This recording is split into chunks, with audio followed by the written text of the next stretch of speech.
this fucking political party, the Democratic Party, have lied to us about everything. They've lied about being the party of the middle class.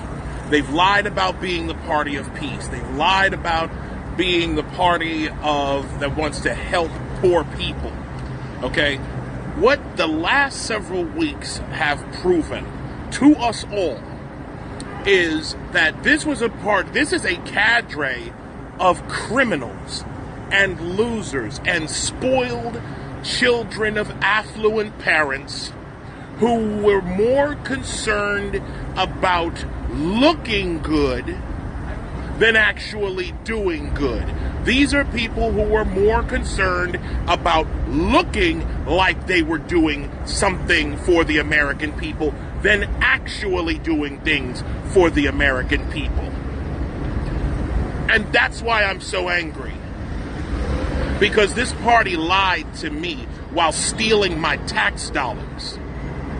The Democratic Party lied to us all while they brought in millions of illegal immigrants for their own political purposes for the last 4 years. 20 to 30 million illegal aliens brought in, and now we come to USAID being probably the largest money laundering operation in American history. Congratulations, Dems. You've outdone even Bernie Madoff. I'm disgusted beyond words. Disgusted with the waste of money. Disgusted with the waste, with the fraud. With the way that you people use color legitimacy, and the way you use black people as fucking mules to get us to push whatever fucking agenda you wanted to. The amount of division you used black people to sow upon the American people, you used us for that. And I will never, ever forgive this political party. The shit that I've gone through personally. Y'all were supposed to be the party of free speech, the party of women's rights. You have immolated all of those things. And then, as if enough weren't enough, you then decide that you're going to die on the hill of USAID, a government audit. You're trying to prevent a government audit because some of you really are trying to stay out of prison. We see the game now. Y'all been out here telling us that the game was rigged against certain people. Well, now we found out who the people that were rigging the game were. Congratulations. Y'all are never going to win another political race ever again. Not if I can help it. And that was the day that everything changed. Jesus Christ. What a week. What a 96 hours are we? Almost since I made that video. Absolutely incredible. Almost 33 million views later. Almost 100,000 new followers. I've been retweeted by Elon Musk, by Bill Ackman, by so many big names over the last several days and hours. And I don't want to belabor the point, but like a lot of people, apparently what I had to say really, really resonated with people. And it's been a very humbling few days. It has been I could not have, I don't think I said anything crazy. You know what I'm saying? Like, I don't think I said anything that a lot of other people just weren't weren't already feeling. Just this feeling of frustration that our government has been lying to us this entire time. And it especially hurts when it's a political party that I've supported for so many years, right? Like, Democrats are supposed to be the party of the middle class, the party of labor unions, and all these things that we've been told like forever. And the only thing that they've been is the party of perpetuating stereotypes, perpetuating division amongst race and class, and constantly fighting, while they, of course, kept stealing more and more money and looting from the treasury, as we're seeing, and not just in USAID, which of course we'll be talking about today, but in multiple agencies, to the point where you've got judges going rogue that don't even that are actively trying to stop people, stop the people who Trump put in to end the waste. There's so much corruption going on right now, but forget all that for a second. Again, I want to thank all of you for being here. This was Sunday Night Live, but now we are Apostate Radio. Apostate Radio, we want to give people who are, I guess, disillusioned and disappointed by the Democratic Party, or even by politics in general in the United States. We want to help people who we want to give people a place where they can hear their frustrations, vent their frustrations, and even have a laugh while doing it. Okay, that's what we're about. I am, as always, Isaiah Carter. I am joined by a gentleman who I could not have done any of this with. Okay, and I don't want to be a glory hog. Okay, I've never tried to be, but if it wasn't for this man right here, like, for real, without Nostra Chavez, I couldn't have done this. I could not have done this without that man to the right of me on your screen. And Nick, I want to personally thank you for coming into my life. I want to thank you for all of your help over these last several weeks, and for helping to make this show what it is, my brother. Thank you. Thank you so much. Yeah, Isaiah, so I'm going to echo the same to you, man. I mean, I haven't been as excited, in in a long time. And it was even before this, even before you became the most famous man on X. Before that, even like just a couple, 3-4 weeks ago, we started talking about this. Why don't we do a podcast? Why don't we do podcasts about this kind of stuff? And I think we immediately noticed right from the beginning that we had a great chemistry. I think we thought we can have a show that people might want to watch and tune into, and I've been very excited about it. And so I'm very happy that you're in my life as well. And I feel like we made it X official by putting each other's handles in each other's bios. We're official now. I feel like we're, we can share out with the world. We can Yeah, I know, right?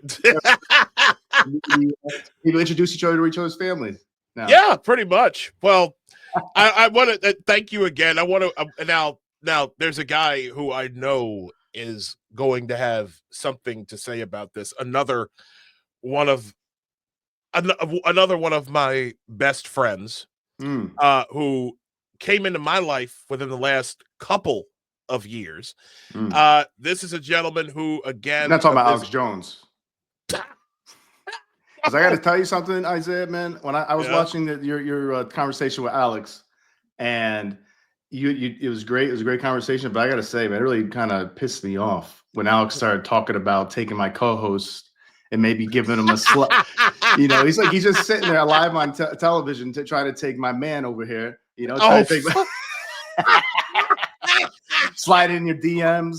It's like I was about to make an angry video myself about Mr. Jones. Well, that's hilarious, dude. That's hilarious. Well, it's funny. another one of my good friends who is another guy who disillusioned by the Democratic Party. There's a lot of us. There's a lot of us. Yeah, it's like our last guest, Evan Barker, too. Exactly. Shout to Evan. Shout to Evan. She couldn't make it. Actually, sent her like a quick invite if she wanted to come through. But she will be with us again very soon. Let me bring this guy up here. Who we got? You might know this guy. Wow. He's written a book called Black Victim to Black Victor. Okay. He is the Black Tim Pool. Look, I've been to your fucking house, bro. The Black Tim. Okay, he is the Black Tim Pool. He lives out in the middle of nowhere, New Jersey. But I love him anyway. This is one of my great friends, commentator on many platforms. He's been on with I believe he's been on with Piers Morgan. He's been on. You have not been on with him, Tracy Morgan. He kind of looks like Tracy Morgan, don't he? I guess we all look alike. Oh shit! That wasn't me who said that. Adam B. Coleman, ladies and gentlemen, my man. Can I say something before Adam starts talking? Though I want to say, Adam, or I want to say I'm very honored right now because, this is the first time on our show and the first time ever that we've had a distinguished foreign dignitary. The president, his excellency, the president of Ain't Blackistan. Yes. The honorable Adam B. Coleman. This is the first time. You know what? I'll tell you this. I've been around a while. I know when someone's sucking up so they can get a visa.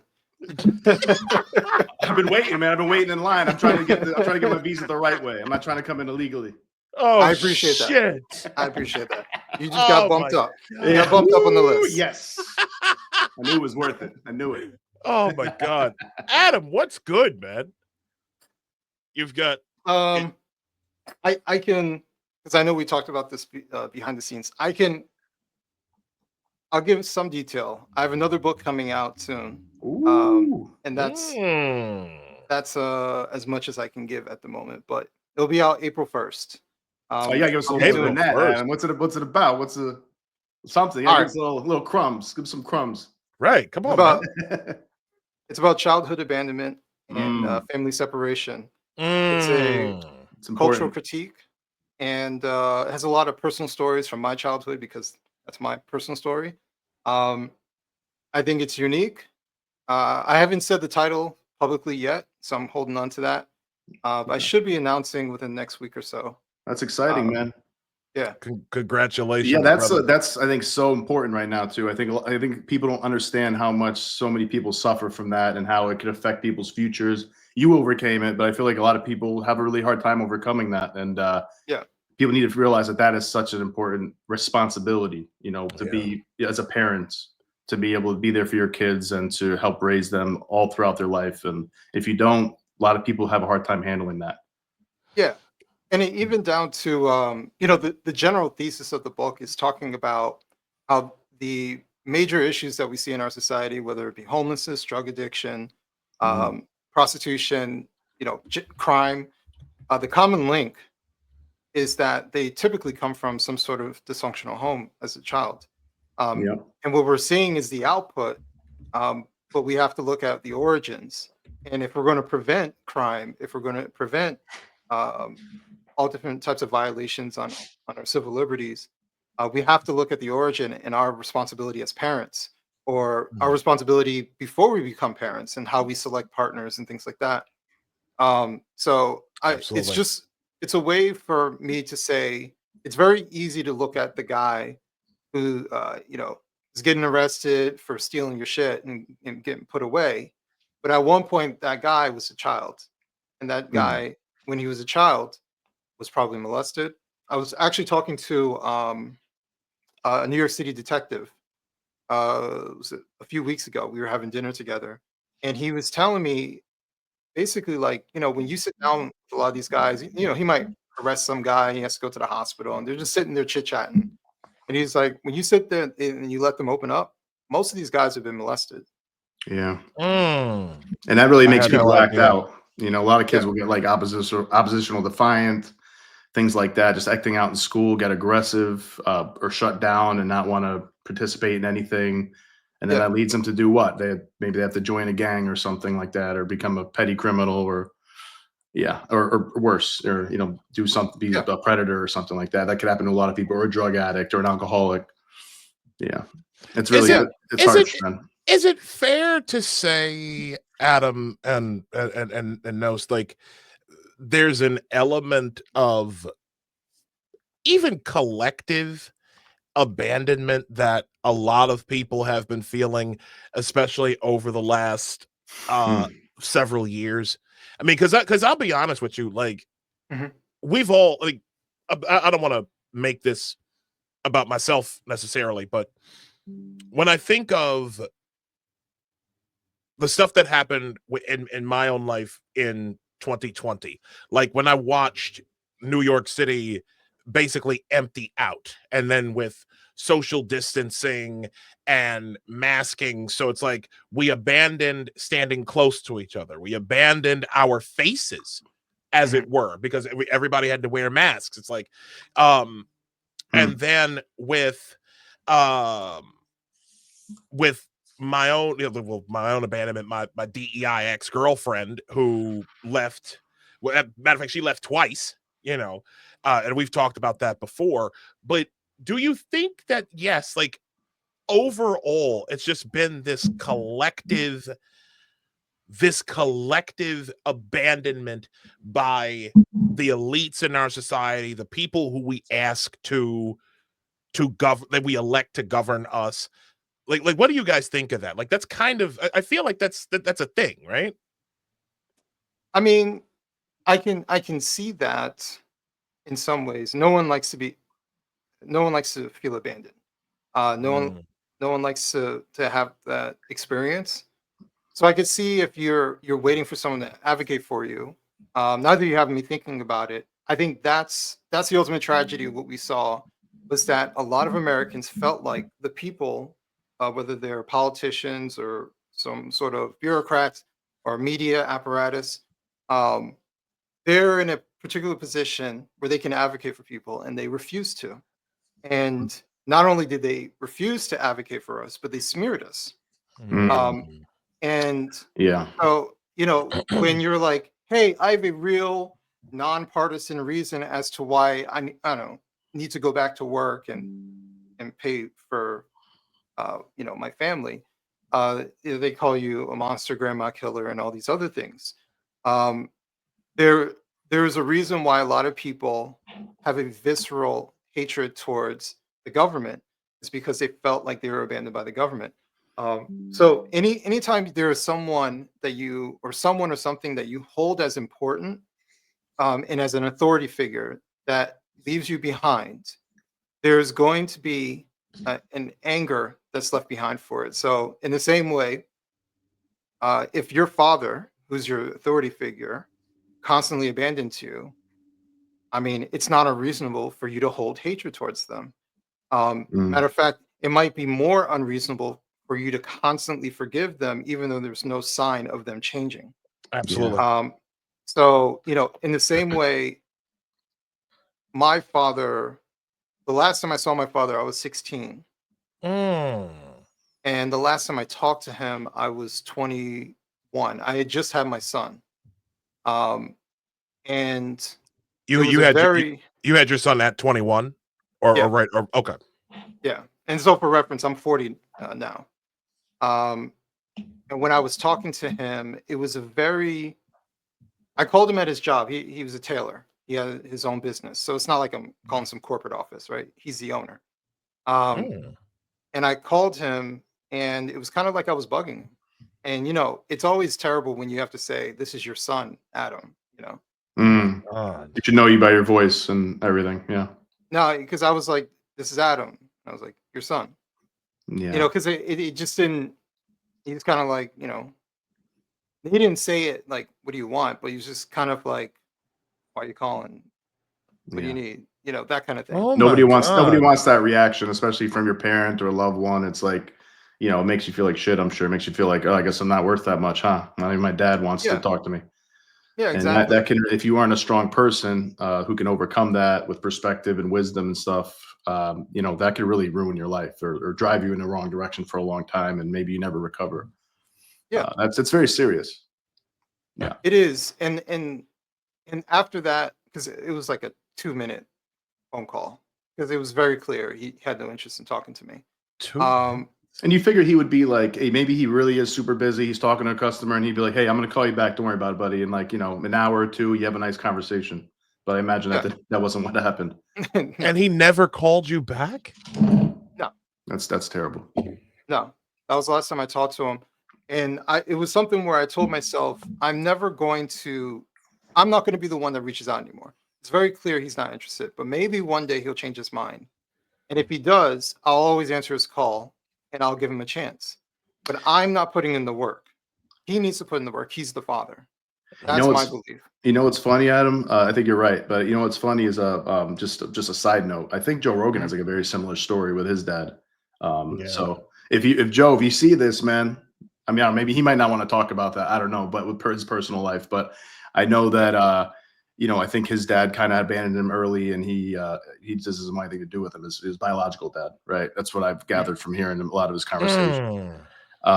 Yeah, man, that's yeah, after a while I think out of self-respect, you just have to let that person go and be like, maybe they'll come back and talk to you. We'll see if I want to talk to them. But what are you gonna do? Just bother them forever? It's just obviously they're not reciprocating it. And I'm, you know, I don't know if he knows what you're up to now, but I'm sure, I mean, I'm assuming part of him would be like, ah, shit, man, my son became somebody special, and you know, is doing great work and has become an inspiration for people. That's a shame that I'm not in his life, and you know, can't share in his success and just be, you know, just be proud to be his father. And I can't even say that really. I'm his father. Jesus. Well, actually, to kind of, there is a period at that because he had passed away a number of years ago. Oh, he did? Oh, I said he didn't get to see it. Yeah. Well, he probably did. I believe in afterlife, but you know, but that's not as a, you know, living in this world. Yeah. I mean, but the tragedy is that I found out he died a few months after he died. And I was talking to my mom while I was writing the book, and she was like, I don't know, I just thought about him, and I did a Google and I found the funeral home pictures. And she told me about it, so I looked it up. I Googled it and found the funeral home. I saw his pictures. You know, what he looked like, you know, later in his years. And my father, just so you know, my father was older. When I was born, he was 50. So, you know, he was already up there in age once I came on this earth. But it's one of those things where I wasn't even really sad, because I accepted that my father was not. After a while, like after like 10 years, you're kind of like, well, you know, he clearly doesn't care. So it's probably similar to letting go of like an ex-lover or something like that, in a sense. It's like you just gotta, all right, it's just over. Even though I used to love this person so much and care so much about him, you're just like, I gotta let go. Why would I hold on to it if it's not reciprocated, if it's over? Yeah. You know what's similar to that? Yeah. You know what's funny? Well, shouldn't say funny, but there's something that I think ties in some way with all of this, right? And Adam, before I get into it, I want to just say, brother, like I've known you for since 2021, I think, roughly. Yeah. You are you are one of my best friends. You're like a brother to me, and I am truly thankful that God put you into my life, brother. I really am. And the stuff that and I will tell you, I have drawn on so much inspiration during this time from you, right? Like you're like, and this is real shit. If it was not for you, I would not have had the courage to like no joke, guys. This guy actually was the one who said about my fiance that, dude, you need to stop fucking around. put a ring on her finger. Like stop doing it. Like we had that conversation last year at when we went to a soccer game. Okay. And if it wasn't for seriously, if it wasn't for this guy here, I just really would not have made even remotely close to the amount of progress that I've made in my life. So, bro, you've got a friend in me for life. Okay, like seriously, and I'm sure that, and I think I could speak for Nos as well. Yeah, man, that's you've always been inspirational, Adam. I've been following you for a while. I know we've been talking for a while on social media and stuff. We met you at the Dissident Dialogues too. I had a couple way too many drinks in me, I think, that day, but because I was having a little too much fun at the bar with like Alex O'Connor and stuff. But anyways. But yeah, we've been friends. I've read a bunch of your stuff, shared a bunch of your stuff. So definitely, I think I'll say what I'll say about you. I think you are a uniquely fair-minded,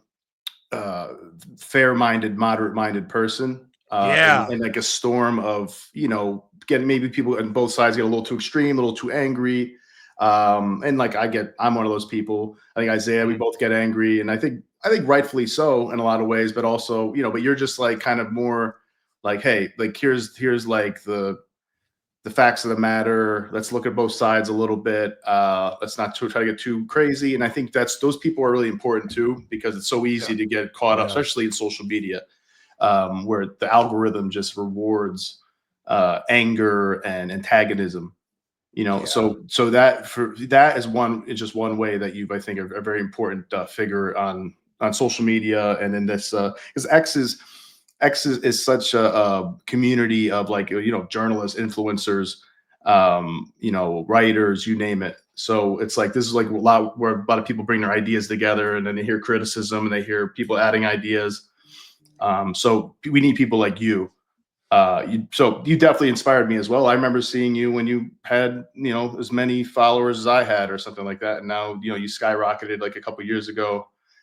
My man Isaiah has, I will say, right now you guys are like pushing, you got like 150,000 followers. Isaiah's got, what do you got, 130 now, Isaiah? Something like that. I've got close to 140. I gotta say, man. I mean, I gotta get people gotta help me get past 8,000, because right now I'm seeing racial disparities here, man. Like, I mean, like I see two black men with like 14 times the amount of followers I got, and it's like I'm only if I see disparity between races, I see racism. I mean, that's what Ibram Kendi taught me. That's what Ibram Kendi taught me. I don't know. People. He's never wrong. Listen, ladies, listen, guys, follow. Please, let's get Nos to let's get Nos. Let's start Nos off. And where are you at right now, dude? Please follow. Where are you at now, dude? Like, seriously. I did get like about 150 followers from you last couple days. So okay, I'm enjoying that. All right, everybody, go follow him. Go follow Nosra Chavez. Seriously, I'm just kidding, guys. I'm just joking around. No. But, Well, you might be, but I'm not. Go follow him. Go follow him. Folks. Appreciate that, Isaiah. I want to say one more thing. So so about Adam, like, he's been inspirational to me. He's been inspirational to Isaiah, and I'm glad you inspired Isaiah, because Isaiah inspires me, and here we are. Now we got something going. And also, just to answer your question real quick, Isaiah, about the analogous, I think it is analogous of, the abandonment, like of the government, like, because you do trust these people, you're paying them a lot of money, or you are paying the government a lot of money. That's our tax dollars, quite a bit of money, not just on our income, but our property tax, our sales tax. There's a tax on everything. It's tax when you die, right? So you expect them at least to try to give us something from that. At least they're trying to look out for us a little bit. But it seems like quite a bit of it is get put in their pockets, put it in the pockets of foreign people who are powerful, and they're just kind of taking, we'll put a little bit towards this and that, but really we're just going to take a lot of this money and keep it. And like, ha, too bad. If you wanted to make this money, you should have been in this position. I think that's kind of how people justify it. It's like, well, I worked hard to be here, so I could take this much money. And it's like, the people I think have been feeling abandoned. The middle class feels abandoned. The lower class, the middle class, the working class, upper middle class, even to a degree. It's the elites. The elites are the ones that seem to be really happy with how things are, and they're the ones that seem the most pissed off at DOGE and Elon looking into this. And it's like, why are you pissed off about them looking into it? They should be able to look into this stuff. They should be able to expose it. We should be careful. Hopefully they don't do anything too corrupt either. But exposing it is good. That's good. That's 100% good. Everything we should know exactly how every dime is spent. I think forever we should. I think there should be alerts. There should be full transparency, full visibility, because that's the only way people aren't going to be corrupt. People are always going to be corrupt to different degrees if they feel like nobody's watching them. That's a fact. That's a psychological fact. So exactly. Anyways, you go ahead, Isaiah. I just want to add that. No, absolutely. No, I'm glad you did. Now, what I want to tie this into, because I feel like this is very important. Like, I don't know what's worse. Okay, the fact that we have people who are either like scared to death of accountability, or the ones who are out here thinking, well, it's fascism for there to be some government accountability, and there are a lot of people who have expressed this, and they're retarded. Or they're either retarded or they benefit from some way, either psychologically or even a little monetarily. Yep. But then we have this lady here, okay, who personally disgusts me as I was listening to it. Adam posted this earlier on his account, Wrong Speak, and I think he in the summary here he wrote it quite well. There is a perverse mentality in the government and it's how they perceive money. They ultimately view their massive budgets as being, quote, someone else's money. Hence, they don't care as to how it's spent or kept track of. Kathleen Hicks displays it here. Let's watch. To be doing, like, there is a lot of waste, fraud, and abuse within a system. Audits and waste, fraud, and abuse are not the same thing. So let's decompose these. Please educate me on sure. So an audit is exactly what you just described. Hold on a second. Decompose. Decompose what? Let's decompose. Like, did you guys catch that? Is that what she said? That is what she said. Hang on, I'll bring it back. Yeah, bring it back. I will bring it back. Hold on. Let me just go back a little bit. And to be doing, like, there is a lot of waste, fraud, and abuse within a system. Audits and waste, fraud, and abuse are not the same thing. So let's decompose these. Please educate me on sure. So an audit. What the fuck? I heard something else. Decompose. Does she know what that means? I don't know if she meant to say, like, let's unpack this. Yeah, I think that's what she meant. Yeah, like, is that what she meant? Yeah, she was like gesturing separate. Let's separate those two, but I don't. But decompose? Yeah. That's not the right word for that. Yeah, that's not the right word. No, just the broad. That's what like a corpse does in the backyard. Yeah, exactly. That's what the dead rat does in the alley. Let's kill all the taxpayer money right here, right here, and right now. That's a compost heap. Yeah. Is exactly what you just described, which is, do I know what was delivered to which place? Right. The ability to pass an audit, or the fact that the DOD has not passed an audit, is not suggestive of waste, fraud, and abuse. For a second, I actually thought this chick was Amy Poehler, and this was like a bit. That is completely false right there. So what is now it's a question of, it's suggestive that we don't have an accurate inventory that we can pull up of what we have where. That is not the same as saying we can't do that because waste, fraud, and abuse has occurred.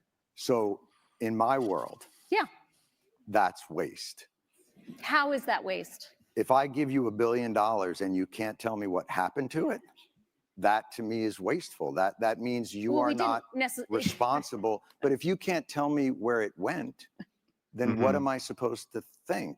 And when there has been reporting, I mean, this is not, look, I'm not saying this is on you and that you caused this, but I think it's a tough argument to make. I'm pretty sure I didn't cause it. Yeah, I'm pretty sure you did. Good God. What is wrong with this lady, man? It's I'm pretty sure what he's saying is completely reasonable. It's like, yeah, it's waste at least if you don't know where it went, and it's probably also fraud, at least some percentage, and it's probably also embezzlement or money laundering at some level. So who the hell are you to yeah, people are going to come up with assumptions if you don't know where billions of dollars went. Like, how is that not waste? How is that not waste? Go ahead, Adam. Sorry. Zero concern on her face. You know why? Because it's not her fucking money. It's not her fucking money. And she's getting emotional because she knows it could land on her, and she's like trying to, in her head, she's like, I got to think of something quick to make this not my fault and not our fault, and make it. And it's not really that. It's not really that. And she's going to defend herself and her reputation, but it's like it probably is. I mean, I don't know who is this lady. Go ahead, dude. Yeah, Kathleen Hicks. I forgot her. I remember seeing this video like months ago, I think. But let me look it up. Look her up real quick. Well, you look it up, but there's something else. Kathleen Hicks. There's there's a portion. Of oh yeah. Oh god, she was the Secretary of Defense. Yeah. Oh my god. Of course they are wasting money. I mean, there's so many stories of that in the past, even before DOGE. Question of it's suggestive that we hold on. I want to the one thing that's driving me nuts about this video, right, is the fact that she says something and because it landed with such a thud and no one gave like a reaction or applause, or the seal applause, right, exactly. It's just watch this again. Watch this. I'm backed up to it. That is completely false right there. So what is now is a question of it's suggestive that we don't have an accurate inventory that we can pull up of what we have where. How do you not have that? How does nobody have what that? The fuck? Like, what is that? What is that? Good God. These are the people who have been leading us. These are the fucking bureaucrats who have been in positions of power. That's permanent Washington, to quote Tucker Carlson. Don't they have that right there is permanent Washington. God, I'm sorry. I mean, it seems like it's in their best interest to not know where things went. Like that's what it seems to me. It's like, oh, well, we don't know where it went actually, because somebody's getting rich off of it. Contractors, maybe politicians, maybe this lady, the Deputy Secretary of Defense. Maybe everybody gets a little bonus. I don't know. Well, I saw something earlier today about Samantha Power. Samantha Power, who was the head of USAID, she had, going in to USAID, she had a net worth of like $3.7 million. After 3 years of heading USAID, she all of a sudden had a net worth of over $30 million. In 3 years? $30 million in 3 years? And you're a government bureaucrat? Yeah, big bonuses in the government, huh, man? Damn. God, you're really good at the stock market. God, yeah. Damn. Oh, yeah. Insider trading. Forget about it, man. Yeah, Nancy Pelosi Slack chat. Yeah, hold on one second. Just think about the arrogance and the conceit at which to come up with this bullshit and then to land that we can pull up of what we have where. And just to be like, that's my explanation, and you have to accept it because the balls. I like, bro. The balls of looking at him with like that much confidence too. It's like, right? Like, no, not right. And like you can see Jon Stewart, he wants to like be on her side in a sense because like she's probably the Secretary of Defense for Biden. So he's like, I don't want to make Biden look bad, but he's like, I can't. He does have some integrity. Jon Stewart usually has some integrity, so he's like, I gotta call you out on this. If that was like a Trump Secretary of Defense, he'd be going, and plus maybe because she's a woman too, but he'd be going a lot harder. But he's trying to like, come on, help me out here. But the fact, like the balls of her, like acting like I'm right. It's like, no, you're not right, dude. This should be accounted for. This is billions of dollars, right. Billions of dollars that could be fixing Flint's water situation, could be helping out people in North Carolina. There's so many disasters, so many infrastructure things that need to be fixed. I'm sure poor communities across the country are suffering in different ways where money would literally help them. How about here in New York City? California. You can't, well, California too. California fires and all that. But here in New York City, like fix a fucking pothole. Yeah. Fix the fucking pothole. To clean a storm drain for once in your goddamn life. You have traffic signals, okay? I'll give you a perfect example of this. There's a traffic signal. There's the intersection of Buffalo Avenue and Buffalo Avenue and Eastern Parkway here in Brooklyn, okay? There is an interchange where if you're heading northbound on Buffalo Avenue, you can make a left onto the main roadway of Eastern Parkway, right? And there are two turn lanes to go into the main road. So with Eastern Parkway, for those of you who don't know, Eastern Parkway, there's like a main road and then there's a service road. There are several big streets here in New York City that are like that. Grand Concourse, Ocean Parkway, stuff like that. The turn signal to turn onto the main road from those two lanes lasts exactly 6 seconds. And there is always a line to turn left, because to turn left is to go west onto Eastern Parkway, and that's how you get to downtown Brooklyn, okay? And furthermore, there isn't any clear delineation as to which lane you can turn into the service road, which would require you to go up a little further and then make the left, which would basically mean, okay, well, we're going to use the lane, the through lane, and to go up and then to make the left. There are no signage stating how that is. Okay, there are no one's come out. I don't think anybody's filed any complaint with the city. DOT, and let me tell you something. DOT ain't interested in that here, because listen, they want to make driving absolutely horrendous. They're like trying to antagonize people out of driving to begin with. Okay. But think of that. A simple fix. You don't have to spend a whole lot of money. Okay. And like if somebody came up, if DOT said, all right, we're gonna fix this, we're gonna try to do something in terms of like syncing up the lights. Okay, syncing up traffic lights to make traffic flow a little easier. That don't happen. Can't fix, like I said, you can't fix potholes. There's a pothole that I almost saw somebody fall in at 233rd Street in the Bronx. You can't do any of that, but you're out here giving $40 million to South African trans hookers for AIDS medication. You're giving $50 million so that to Gaza so that they can get condoms. Oh, sure. Wow. I'm gonna think about fucking in the middle of. I'm gonna think about safe sex in the middle of a battlefield. Okay, like these people must have played Metal Gear Solid when they were a kid.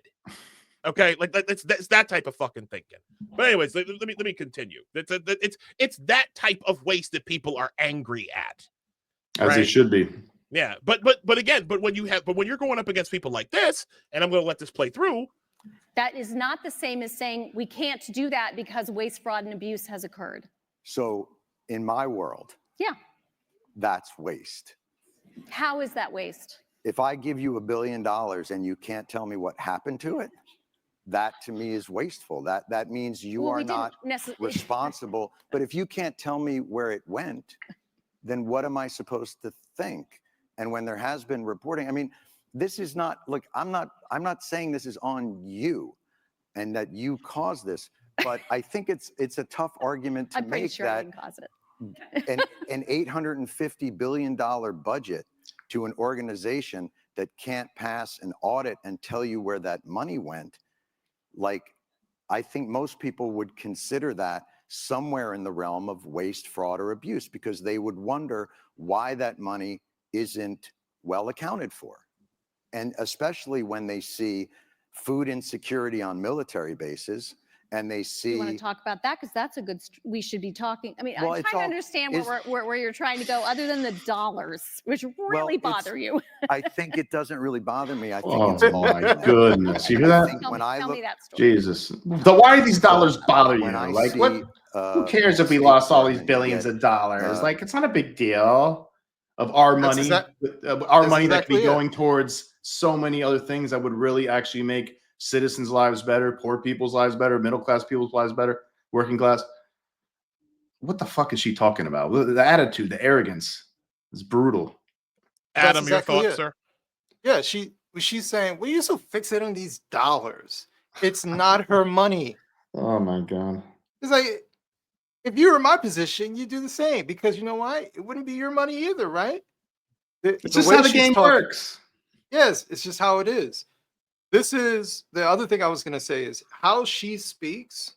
I'm telling you, I don't spend a whole lot of time there, but when you watch certain people who are part of certain circles, I'm willing to bet anything what she's saying makes sense in DC. Yep. Of course it does, because it's a big game, man. It's a big racket, big grift over there. Yeah. You know, it's just the way the game's played, and Trump and Elon and co are sending a big wrecking ball into it, and they're panicking. But and you know, I'm not sure. I don't think they're going to do everything perfectly, but it's like I think it needs to be done to some degree at least, and it wouldn't be done under any Democrats, and it wouldn't be done under any like neocon, Mitt Romney, Mitch McConnell Republicans either. So you need somebody different. You need somebody who's willing to be like, you know, I don't give a shit what you guys say about me. We're going to go in there and we're going to expose this. Yeah. I mean, you need to do something, because this isn't sustainable. We're in so much debt, and it's our money, man. It's like people just like, it's just a number. Like she's acting like it is our money, and we're the ones that could, like, our money's worth less and less and less every year. That's another thing. We have to invest in a stock market to like keep up with it, and that might fail. That might crash at any moment. It's like we're just getting squeezed like a sponge all the time. The middle class, man, working class, and we always have to pick up the bill for everybody. What do we get back from it? Very little, very little, if anything. It's the most despicable thing I've ever seen, and I think we got like a minute left of this, so I'm gonna let it play through. Hold on. A certain amount of money and a military budget be 10 times that, and I see a struggle within government to get people like more basic services, and then that department that got that. I mean, we got out of 20 years of war, and the Pentagon got a $50 billion raise. Like, that's shocking to me. Now, I may not understand exactly the ins and outs and the incredible magic of an audit, but I'm a human being who lives on the earth and can't figure out how $850 billion to a department means that the rank and file still have to be on food stamps. Like, to me, that's fucking corruption. I'm sorry.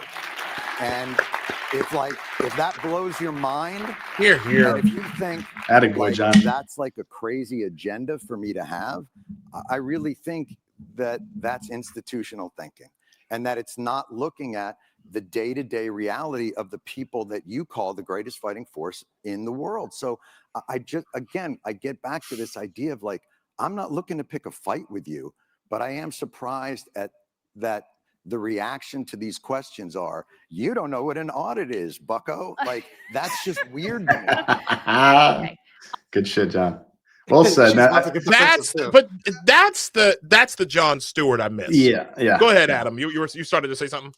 No, she was about to get defensive before the clip. She's been defensive. She was defensive the whole scene. Right. Man. It's like, how dare you? How dare you be defensive? You have some explaining to do. Like, these are the people. I mean, honestly, like, these are the people who have, like, ladies and gentlemen, for those of you who are watching, and we've got 2,833 people who are watching our show right now. Thank you so much for joining us. Hopefully we're a lot more interesting than all of the Super Bowl pregame coverage that you could be watching. Okay, listen, we're here to break it up a little bit. Yeah, exactly. Yeah, we're here to break up some of that shit. I mean, listen, we're not going to compete with the big game. No, but you know, the pregame hype absolutely will break that up, because because it's been going on for like 2 weeks, anyways, hasn't it? Right, exactly. Yeah, at least, yeah. And look, I'm actually kind of pissed off at the NFL. Because tell me how Lamar Jackson put up the best numbers of his career, okay? Best numbers of his career, did way better than he did, and did better than Josh Allen, okay? Y'all vote him in first team All-Pro, but then you don't give him his third MVP. You give it to Josh Allen basically because you're like, well, Josh Allen feels bad, so let's give him another one. Like what on what fucking planet is that? I know why. Why? Why? Go ahead. Racism. I mean, yes, exactly. Systemic football racism. Systemic racism. Football racism. Yeah, that's so true. Especially, and they took out the stop racism message in the end zone. They were giving you a heads up. Listen. Look, in the long run, look, I'm a Ravens fan through and through, even though I'm like clearly moved on to MLS season. I'm a Ravens fan through and through, and let me tell you, that's the last time y'all gonna fuck over Lamar Jackson. That's the last time you gonna fuck over that boy. And I'm gonna tell you right now, he's gonna look, Lamar. If you ever see this, get your head right. Get your head right and win that Lombardi for 2026. Okay, fuck all this hoopla right now. Y'all, you got a Super Bowl to win next year, young brother. Straight up. Anyways, I just want to say one thing too, Isaiah, about the end zone, sir. man. Like, you know, to stop racism, I don't know if I agree with them taking that out, because it's like, you know, that's where I get reminded every day not to be racist, or every Sunday, because like otherwise I'd be racist all the time, or at least every Sunday. I'm racist the rest of the week, but on Sunday I see it in the end zone. I'm like, oh, that's right. That's right. Can't be racist. I forgot about that shit. Oh. you mean I actually have to treat communists like real people? Like what? See, what you guys don't understand. If they had ESPN in the Jim Crow South, it would have been over a long time ago, man. Especially if they had them Call of Duty lobbies. Oh my god. Ooh. But anyways, ridiculous. But you know what though? No. Shout to Saquon Barkley, who honestly might. That's who I really like. I know we're talking NFL. It's kind of inevitable that we were going to talk about it, since this is a Super Bowl Sunday show. I'm actually rooting for one man in this whole thing, and that is Saquon Barkley. Saquon Barkley, I'm telling you right now, if he wins that Lombardi, he might single-handedly dissolve the New York Giants as a franchise. Y'all don't, you might not know this. For those of you who don't know, and I know I've got a lot of NFL, like a lot of people who used to watch the NFL, but who are like, F it. So for those who don't know, the New York Giants, who are collectively one of the dumbest franchises in the National Football League, along with their stadium mates, the New York Jets, decided that instead of paying Saquon Barkley, their star running back who actually wanted to stay in that shithole, decided that we're going to pay Daniel Jones $40 million. And then got caught on video. I think it was Hard Knocks. John Mara was like, "Boy, I'm not going to be able to sleep if Saquon Barkley goes to the Eagles." And then look what fucking happened. He went right to the Eagles. So yeah, exactly. And he probably will win. Like he could have actually taken Eric Dickerson's rushing title. If they hadn't sat him in week 8. Bro, that's New York sports, man. That's New York sports. You know how it is, man. Well, sort of. I mean, New York City FC do okay, but anyways. Well, sometimes. Well, sometimes. I mean, definitely better than the Red Bulls usually. Not this past year. I don't know, man, because the Red Bulls, no BS. Like the Red Bulls now have Jurgen Klopp working for them. I'm talking Red Bull, like he's right. I think Klopp is like overseeing in Europe all of all of them. He's overseeing all of their the clubs. Whole sport. Is he a sporting director now, or what's he doing? I think he is. I got to look it up exactly, but I mean, but I just want to say, like, fuck the Red Bulls. Absolutely. Fuck the Red Bulls. Absolutely. Playboy. Absolutely. If there's one thing, listen. About. If there's one thing that DC United fans and New York City supporters can agree on is fuck the fucking Red Bulls. Fuck the Okay. Red Bulls. Even New So- Jersey feels that way for the most part. Oh, At go- least, go- at least the Red Bulls are in a stadium and not a baseball stadium. But you know, Yes, that's true, Adam. But I will say, I think what do we got? Like 2027, 2028, we're gonna have our own stadium in Queens in the 5 boroughs. So it's gonna be all right. Exactly. Are you a Red Bulls fan, Adam? He's more of a Chelsea fan, no? I watch Europe. Every time when you watch Europe and then you try to watch MLS, it's kind of like watching the NFL and then watching Pee Wee football. That's what. Off is a direction you can fuck. I want to say Adam's response to the Red Bulls question that I think is actually everybody in New Jersey's attitude towards the Red Bulls too. I don't know because they just actually built a brand new they just built a brand new stadium. It's actually really well, not a new stadium, but a new training facility. They started work on that. Yeah. Oh no. Joe jokes aside, their facilities are very nice. I know the Red Bull Arena is beautiful. They have great youth training. They bring in so many good players, U.S. national team players. Tyler Adams is a Red Bull product, isn't he? Yeah, I think Tyler Adams is the man. You know. Oh yeah. He the was fucking Red man. Bulls. Yeah. You know, he's maybe the most important American player besides Pulisic. Who is absolutely torching Serie A right now. I love it. That dude, USA. Gets Captain America, bro. That's it. That's Captain America. So, what's next on the agenda? Sorry, guys. Soccer tirade over here. Nah, Actually, it's all good. Go ahead, Adam. What's up? If what's I on can your make mind? if I can make a football comment, I'm one of those people who used to watch ESPN all day long. Me too. Watch all the pundit shows. Used to watch NFL every Sunday. Even started dabbling into NCAA every once in a while. Used to watch the NBA, and then 2020 happened, and I was like, I'm done. And it was already at that point, like it was creeping in. You know, the obsession with Colin Kaepernick taking a knee, the constant wanting to debate. Anytime Colin Kaepernick sneezed, what does this mean for his career? And it's just like, I was just like, I'm done. And then when they came out and they just went, you probably know Mike and Mike in the morning. Oh, was it Mike and Mike? Not Mike and Mike. I'm sorry. Mike Francesca. Yeah.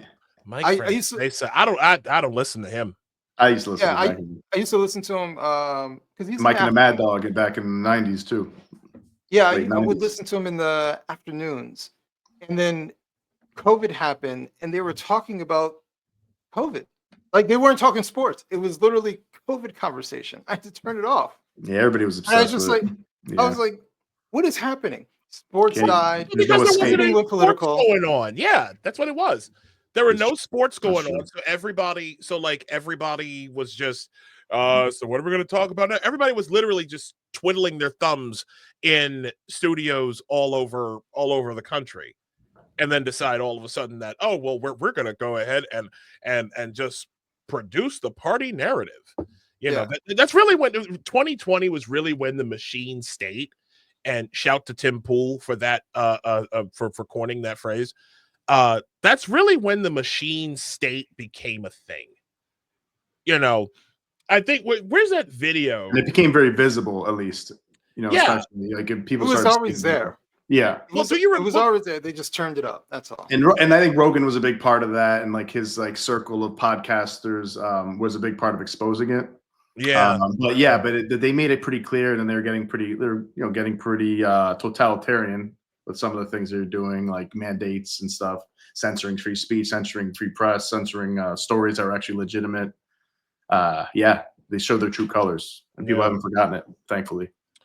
Yeah. So let's see what else is on our agenda today. We've got so much to get. We got a lot to talk about. Actually, we're not. I don't think we're going to get to all this. I don't think so either. Can we talk about the bad, and if you want to bring up the tweet I put out earlier today, but the bad arguments against the audits? Yeah, that's a good idea. Oh, yeah. I don't even know if I've seen them. I've seen a couple. But what are they saying? They're saying that it's like fascist, and he shouldn't be looking at people's social security information or numbers or something. Okay, so I texted him. I said, I got a rant. So, hold on. Whoa. Before you get started, let's leave us not be so hasty. I'm gonna step down and I'm gonna let you do your monologue, bro. You are on the spot. Let's do it. So Adam Coleman, the floor, dear sir, is yours. All right. So the argument against Elon is essentially, who is Elon? Why is he able to do this? Meanwhile, Elon is pointing out all types of financial misappropriations, all types of issues where he just talked about the Treasury. The Treasury is estimating about $100 billion a year, potentially, is fraudulent payments. That should be concerning. Yet the argument is Elon is a fascist, or we didn't elect Elon. And my greater point is, anytime there are great accusations being made, if I said that Isaiah is doing something illegal, and the next thing you say is, well, Adam doesn't pay his taxes. It's like, what does that have to do with anything? I'm talking about Isaiah. Why aren't you addressing my accusations against him and making this some sort of character attack or something that you think I'm doing? But they don't. They are primarily attacking the character of Elon. They're primarily looking at him and trying to make some superficial argument about who voted for who, as if they ever gave a shit about some sort of advisor. The reality is, they like spending other people's money, and they don't like it when someone from the outside of their bubble tells them what to do with the money that they feel that they deserve to have power over. That's all this is. And when someone is afraid of an audit, it's because they're doing something wrong. You would see that in any private sector environment. It's known to have an audit, whether it's internal audits or external audits. You know what they don't do? They don't shut the door, especially if it's some sort of regulatory body. I've worked at a banking institution. You know what they do? Audits. You know what they don't say? Oh, well, we're not ready for the audit, or we can't do the audit. You know what happens? They get all types of fines. They prepare for it. You know why? Because they're not doing anything illegal. People who are afraid of audits are doing something wrong. People who are afraid of audits are doing something probably illegal and probably corrupt.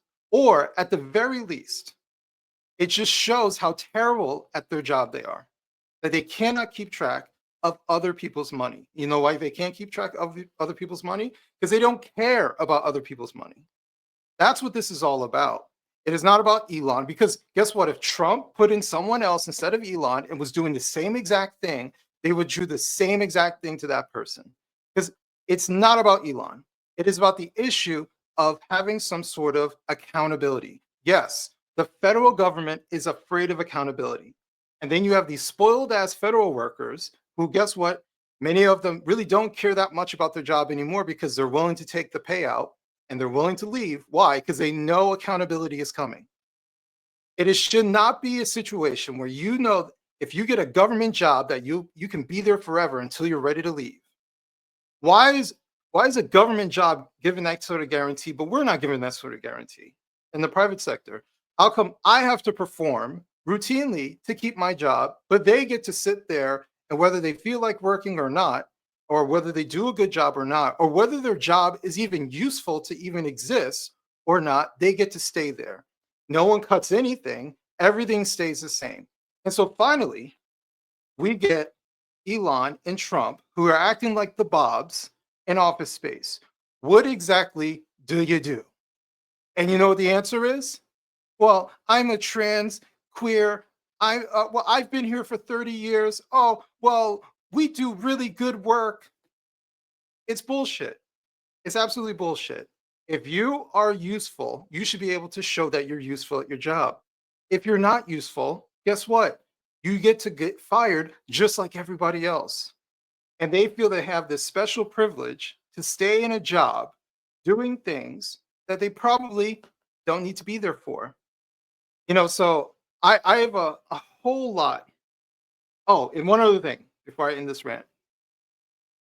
While the pandemic was going on, we saw the Democrats doing everything possible to smear people like you and I, to talk down to us, to say that their job is useful, your job is not, to dictate what we do with our family, how we take care of our family. God forbid if you were a small business owner and you just wanted to, I don't know, bring in some income so you could take care of your family.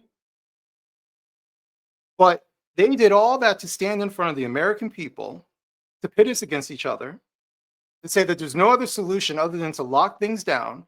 But guess what?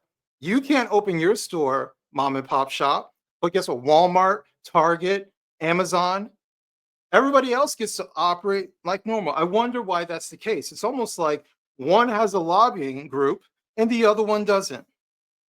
It's almost as if the Democrats are in bed with big corporations. And then we turn to the media. Maybe the journalists will represent us. And then you know what the journalists do? They say, get the clot shot, sponsored by Pfizer. So this is how corrupt this entire ecosystem is. Where is the primary part of our mainstream media? New York and DC. That's the apparatus right there. The Democrats control New York and DC. And what do? They defend institutions. They all want to go to DC so they can be part of the correspondence dinner, so they can rub elbows with power. The days of old, where the journalist was just some Joe Schmo from down the street who's willing to challenge power and ask a couple questions, are dead. Now you got to go to Princeton and Harvard so you can get that job at the New York Times, so you can be all smug when you go out to the middle of Pennsylvania and ask some stupid Trump voter why they're voting for a racist. That's the type of environment we're in. So I am glad, last part of my rant, I'm glad to be part of the media environment. I'm glad to be someone who did not go and get a college degree, who has common sense, who can ask people questions and actually listen to them. Because we do not have that. We are not properly represented in any form or fashion. We are not properly represented by our so-called representatives. And if you live in a Democrat area, God forbid you live in an area where Maxine Waters is at, she spends more effort standing up for the status quo than fighting for your ass. She'll get on a plane, first class, go all the way down to DC, stand up in front of USAID. But where was she when your buildings were burning down during the George Floyd riots? Well, she was egging them on. That's where she was. So I got a huge, huge problem with the Democrats. And the reason I left the party is because I'm disappointed. I would love to have two competent political parties fighting for every American's vote. But the reality is, we got the Democrats who have abandoned all liberal principles, succeeded all the wins. Why the fuck is Trump the one with women surrounding him and the feminists like? Wasn't he the grab them by the pussy guy? That is how bad the Democrats have become. That they've let Trump become the feminist winner. Bravo, Democrats. That is how bad you failed. And so now we got the Democrats over here standing up for the status quo. And when you ask questions, why the fuck are we sending $1.5 million to Serbia or wherever these countries are? Why are we paying for these programs? You know what they say? It's not that much money. Hey, how come you're cheating on me with that woman? I only cheated on you once. Why are you making such a big deal out of this? Matter of fact, how did you find out I was cheating? Did you go through my phone? I can't believe you went through my phone. This is the language of manipulators, and that's what we're seeing from the Democrat Party. They are the party of geriatric leadership. They are the party of spoiled rich kids, as we got David Hogg, who's running the party, a part of the leadership in the party. They are the party of snooty elitists of all colors, who are so married to their fucking degrees and think they know better than the average man. That is what the Democrat Party is now. So What I have to say is, Elon, keep doing your thing. If you ever see this, Elon, keep doing your thing. Keep pissing them off because the American people see what you're trying to do. The American people see that the emperor has no clothes. And thank you for stripping him. That's my piece. You know,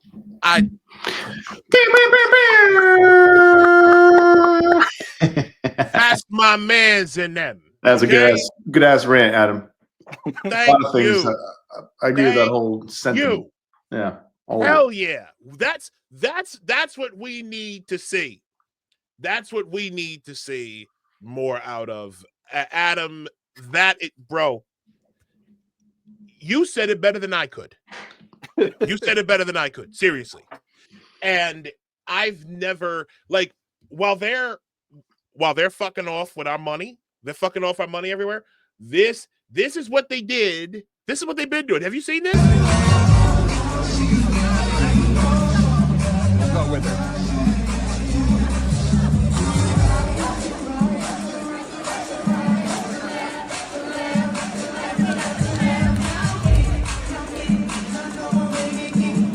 Off is a direction you can fuck.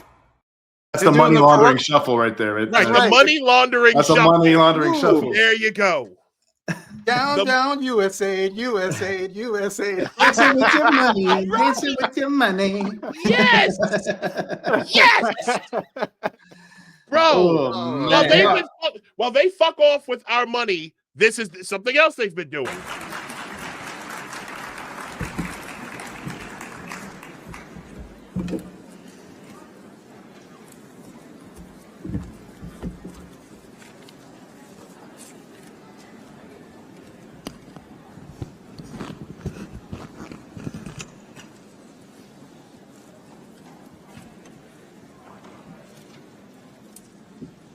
Them 2-inch thick, 2-inch long eyelashes. We shall overcome. We shall overcome. We shall overcome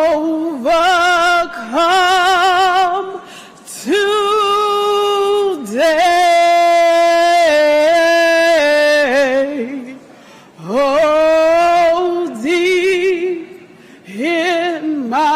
Off is a direction you can fuck. That's what they used to do. Overcome this audit. Right. These are the worst. The we shall overcome niggas. What are you overcoming? Diabetes? Like, what are you overcoming? You don't overcome shit. They're gonna overcome that audit. They hoping they overcome that fucking audit. I want to see the camera pointed at the audience when she starts saying it. Everybody's just like, fuck. All right, here we go. Another one. How long is this going to be? This is another 20 minutes of... Good dude. God. While they were fucking off with our money, they gave us this. Hello, my name is Admiral Rachel Levine, and I have the honor of being the Assistant Secretary for Health at the United States Department of Health and Human Services. Happy Pride. Happy Pride Month, and actually, let's declare it a summer of pride. Off is a direction you can fuck. A decade of pride. Let's think about this for 10 years straight, every day. Thank you, Admiral Doubtfire. Good God, man. Jesus. Why would we focus on it so much, man? Drives me nuts. Has that fucking guy taken off that uniform yet? I bet you them pantyhose stink like a motherfucker, boy. She wears underwears with dick holes in them.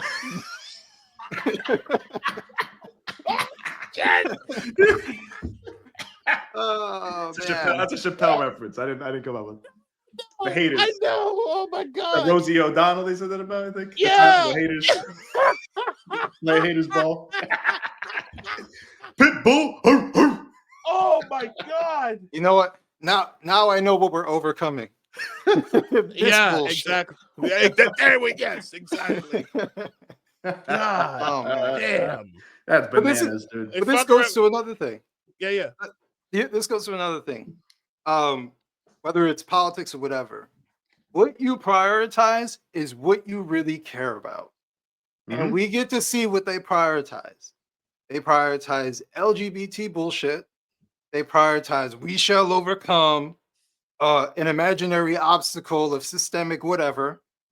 We prioritize what the corporations want. We prioritize what our oligarchs want. We prioritize all that stuff. And we feign like we don't care about billionaires. They like their bill. Matter of fact, you want to know how much they love their billionaires. You want to know how much bullshit about, oh my God, the billionaires it is? During was it the 2020 election? Yeah, with Joe Biden when he ended up winning. During that election, if people remember, we had 3 billionaires running at the same time under the Democrat ticket. Remember when Bloomberg came in and bought up everything and then crashed out a few weeks later? Like, you guys like your billionaires too. They love billionaires that agree with them. That's y'all for sure. love your y'all love your billionaires. Yeah, y'all love your billionaires. I mean, what was the what I sent you, Isaiah? That Rogan said. Rogan said. I think he's talking about USAID, but maybe it was some other government agency. He said they gave $27 million to George Soros prosecutor fund. Yeah. So, how about that? And it sounded like in general, all the money he puts in, he gets back through like NGOs or something like that. That's what I read somewhere else as well. So it's like we always talk about like, oh, George Soros is pouring all this money into prosecutors, and he makes them increasingly left wing, increasingly pro crime, all that. But it's like it seems like he's getting his money back. If not, maybe getting some ROI on that. And I imagine he probably is. Probably. Yeah, and like I want to say one thing too about Adam. Like with Adam's rant, he mentioned like how people don't want to see, they want to get audited, and it's also partly because they know this is how they're making their money. A lot of people know they're making their money. Their friends are making their money, and they're pissed and they're fighting this because the trough is closed. The piggy trough is closed, man. Like it's they can't just shovel in all the money that they can without any accountability. And to your point about the journalists, man, like the journalists, quote unquote journalists now are they want, like you said, they want to be in this club. They were trained to be leftists in university, especially the best universities. They're super far left. Look at Harvard, right? Look at Yale. Yeah. Super far left, super woke, right? They believe crazy shit. And they're smart people. Otherwise, they probably wouldn't be there, but they believe crazy bullshit. So it fucks up everything after that. Every story they come out with is through that woke lens. So when they come out, they are like, well, Democrats there's two options, and Democrats are obviously the better option. Republicans are evil. Conservatives are evil, racist, white supremacist, sexist, transphobic, Islamophobic, you name it. Transphobic. What the fuck is that? What the fuck is that? I've never heard of it. What the fuck even is that? Sorry. So they have. So I mean, they come out and they do that, and they feel justified. They don't feel like they're being corrupt. Like they think they're doing their job, being truth tellers, truth to power. I mean, in these universities, they teach kids, they teach everybody that being an activist is number one, even over being like a doctor, even over being a lawyer, even over being a journalist. The telos becomes. The reason for being becomes, well, activism first, diversity first, whatever, anti-republicanism, anti-conservatism first. Then we'll worry about being a good lawyer, or being a good doctor, or being a good journalist. So they really think like we're part of the good side, we're part of the resistance, and they're just puppets. They're puppets for oligarchs, like you said. They're puppets for oligarchs. I've never. Go ahead, Adam. Go ahead. I'm sorry. No, I was gonna say, yeah, I agree. I'm trying to find a list of I'm trying to find a list of all of the stuff that they've spent our money on. And yeah, we have it in the a bunch of stuff in the doc there. I mean, I could read off some 4.5 million to combat disinformation in Kazakhstan. Wait, so then I take it all back. Yes. I mean, that's important to most people in America. 2.5 million to promote DEI in Serbia. 70,000 for a DEI musical in Ireland. 47,000 for a transgender opera in Colombia, the nation of Colombia. 32,000 for a trans comic book in Peru. 2 million for sex changes in Guatemala. $6 million to fund tourism in Egypt, $48 million to the World Economic Forum, as if they need any more fucking money. Any money. Those people. It's an oligarch party. Millions to Echo Health Alliance, which is had something to do with the Wuhan lab leak.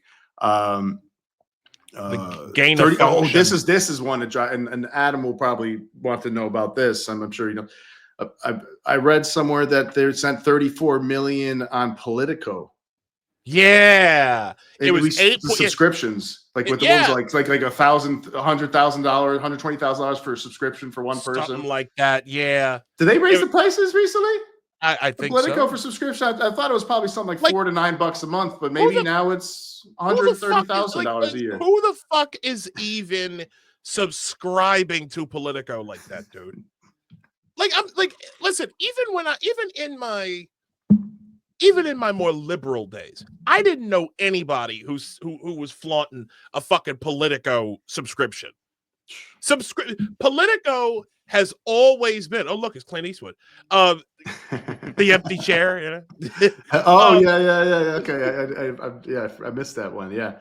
We were just talking about real quick, Adam. Did you hear about I heard you. Oh, about the $34 million in Politico. Yeah. More liberal. What did they do with that last year? Even during a presidential election, right? Even in my more liberal days, right? I never once had anybody around me who was flaunting a Politico subscription. New York Magazine, sure. The Atlantic, yes. You know, like the Washington Post, maybe, because you know if you are a liberal, okay, if you're a left, if you're a shit lib, okay. You're gonna subscribe to one of two things. You're gonna subscribe to WAPO and you're gonna subscribe to the New York Times. USAID actually paid those two, well, at least the New York Times, they paid money out to the New York Times, and you could. And I checked that earlier this week. Yeah, USAID was paying for everything. Like seriously, it's. Ladies and gentlemen, if you're new to this, okay, isn't that like election interference if it's coming on one side? Like it absolutely is. It's going to be they're left-leaning publications coming from the Democrat administration. What do you think kind of news are they going to be putting out? What kind of slant are they going to be putting out? I feel like it's like election. It's election. It is election. It is election meddling. It's which they've been saying about Trump and Russia for years, right? Everything. One thing I'm sure you guys have both said is that everything they blame like Trump for and conservatives for is what they've been doing. It's projection. It's projection. It's typical narcissism. It's narcissism. Mm-hmm. It's manipulation. Yes. It's malignant narcissism. Mm-hmm. This is the type of seriously. The Democratic Party are made up of people who will call a man a stalker, right? And then turn around and do stalker shit to mess up everything, to mess up your current relationship.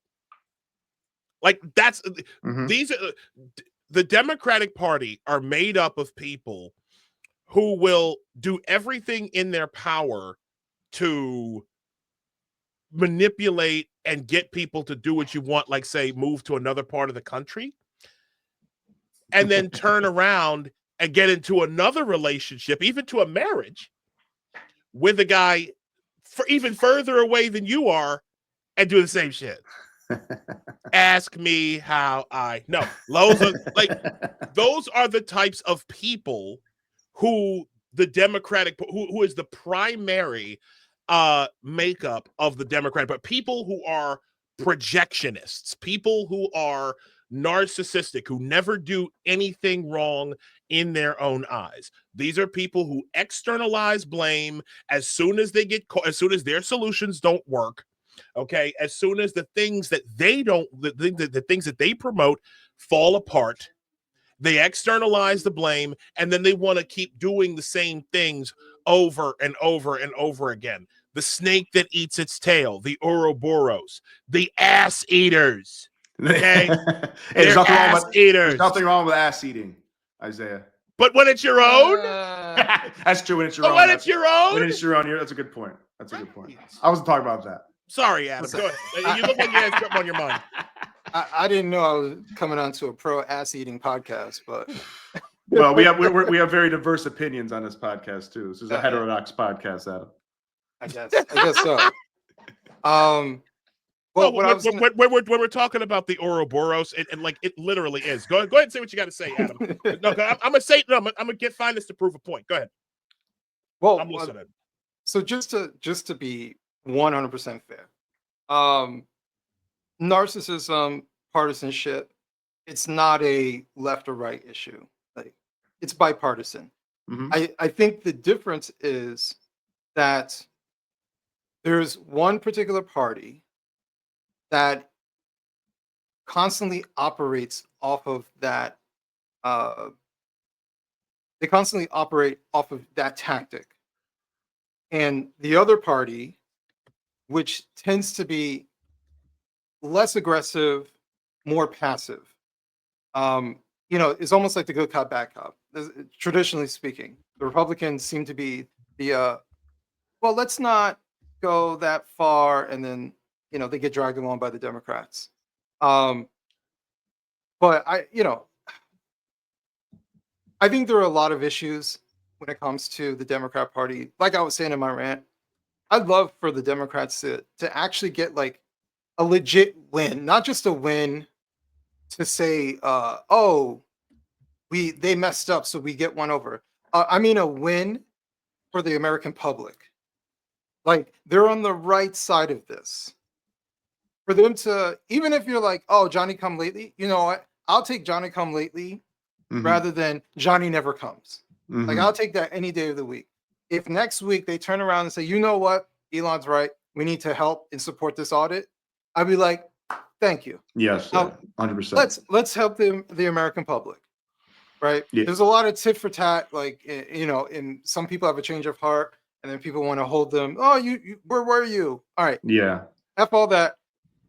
No, I agree. They're going to help. The problem that I see, and I had like this much hope after the election, because I saw for about a week the Democrats were like in with the F mode, trying to figure out what just happened, because we were told that Kamala was going to win Iowa.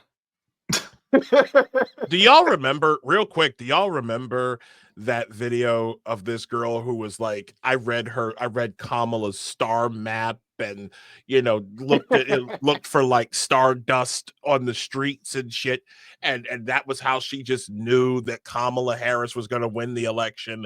And then afterwards she was like, well, I don't know, man, I just read the stars. Like remember that? It was just so much frivolity. They don't make star maps like they used to, man. Right, exactly. What I was real quick, Adam, this is what I was trying to show you. That symbol right there is the Ouroboros. Yes. Oh, okay. Communism creates the problems. Let's start there. Then they externalize blame. So they blame everybody else, because remember, the revolution is absolute. Their beliefs are absolute. They have the truth. They have the nous, right? So therefore, here you get a little bit of lesson in communism, ladies and gentlemen. These people, it's a cult. Dude, anybody who says that communism is an economic system, they're full of fucking shit. Communism is a cult. It is a religion. Okay? So when they externalize the blame, when you have total belief in the cult, you're going to, of course, find everything else wrong, because you can't find anything wrong with the actual religion itself, which is why right after they finish externalizing blame, you end up with proposing communist solutions that keep advancing. And that's why I call the Ouroboros, what I call communism, the cult of ass licking. Okay, because look, the Ouroboros, you're eating your own ass. That I can't condone eating your own ass. I'm with you 100%, Isaiah. And I will say you're absolutely right that it is a religious cult. It is. And like, I know some people might hear this, and like some educated people might be like, what are you talking about? It's an economic system. It's like, no, it is a religious cult, because it is, first of all, they're usually atheist societies. So what do you replace that with? You replace that with the God figure that is the leader of the party, and there's only one fucking party allowed. One party's allowed. There's no disagreement allowed. There's no opposition allowed. So since there's no God or religion, the state is God and the supreme leader is God. You know, I'm going to disagree with you a little bit, just a little teeny bit. I want to hear what I got wrong. Here's my story, because we're already talking about narcissism, okay, and we're talking about how the Ouroboros, is a circle, okay, and always externalizes blame. This is what I said, and I said this actually. I don't know if I said this yesterday at Alex Jones, but Adam, you've heard me say this before. Communism. Taking my glasses off of this. Fuck this. Shout out to Az heel versus babyface. Communism is a religion of the self made manifest by the state. I'm gonna say it again. Communism is a religion of the self made manifest by the state. Think of, and you want to know how the easiest way you can tell if that's true or not. Think of all of the things that our government, think of all of the things that these people have been focused on for the last 4 years. All these government bureaucrats have been trying to get us, all the timing that they've been trying to get us on. They can't, again, you can't fix a fucking pothole, but you can put bike lanes everywhere. Meanwhile, only less than 1% of the population of New York City even uses these fucking things. You want a city speed limit of 25 miles per hour, and you're trying to lower it even more. Why? Because you're afraid of cars going fast. You want everybody riding public transportation, so you make everyone's lives miserable. Because you want to have your little fucking street fairs every week where you get to walk up and down 8th Avenue where you've got all these little vendors going. We have to think like gentrifiers. We have to think like these people in order to understand why they do everything that they do. Okay? Again, a cult of the self made manifest by the state. Let's go to education. Well, really, no, let's go to entertainment for a minute. We all play video games, right? To a certain extent. I'm more of a console guy. I know Adam's a PC. I don't play video games. I used to back in the day, but I haven't in a long time. I used to play a lot of FIFA, some Pokemon back in the day. Okay, so let's think about entertainment, video games, and also with like shows and stuff like that. This has been the last 5-10 years has been the era of the self-insert. They don't care. So the video game developers have not cared about making a good story or doing or having a game that actually plays well. They've all been concerned about pushing a political agenda or inserting themselves as the main character so they can actually see themselves as the main character in a story. Prime example, the remake of Scooby-Doo, Velma, where Velma just so happened to conveniently be Mindy Kaling.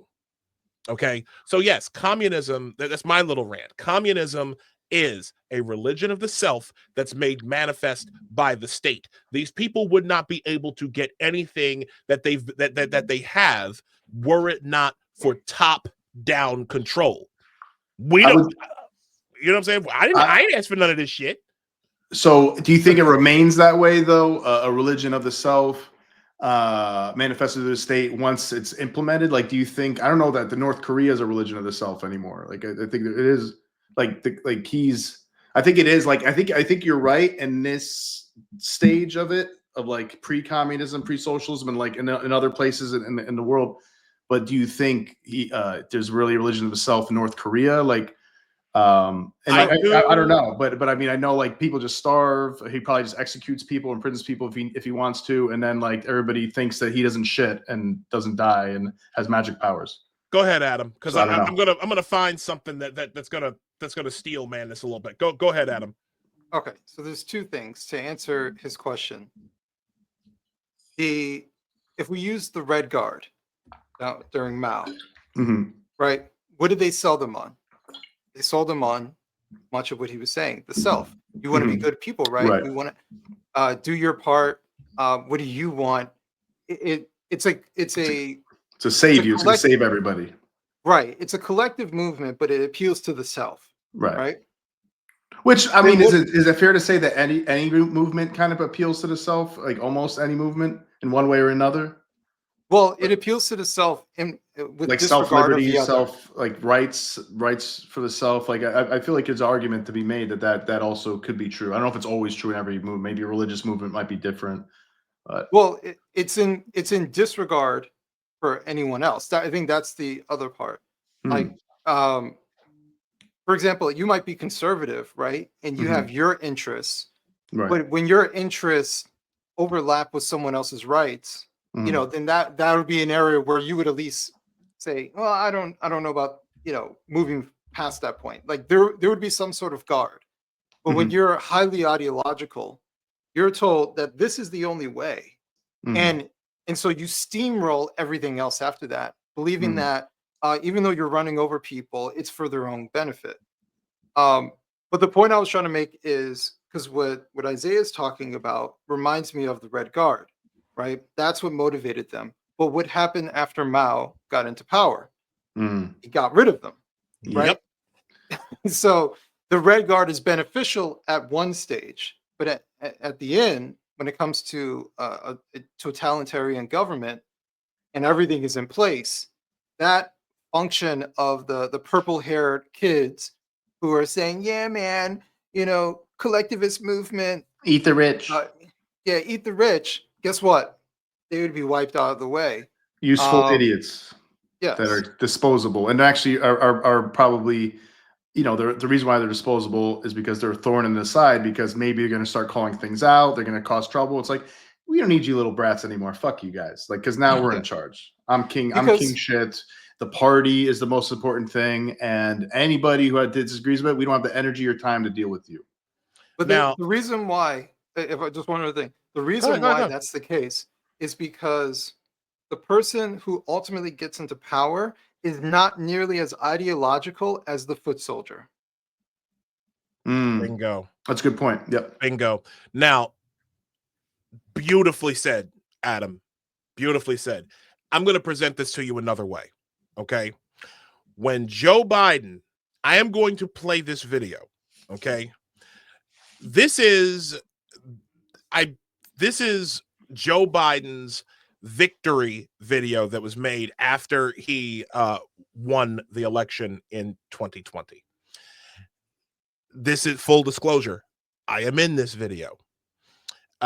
This was I you betrayed me 10 years ago. Apostate Radio, baby. Apostate Radio. Apostate Radio, man. Why are we here? Why are we here? That's right. Why are we here? No, I'm just kidding. I saw the video too. Yeah. Play this. So I want to play this because a friend of mine, matter of fact, a friend of mine from elementary school, shout to Sharmila Viswasam. Make sure you follow her at Realtor Star Shar. Beautiful woman. Was so happy. And she was right about everything, by the way. Someone was asking me like what the I think it was her. It was like she asked me like what the deal was with this video, and you're gonna understand why I say that communism is a cult of the self. Okay, pay very, very close attention to this video. Okay, let's give this a watch.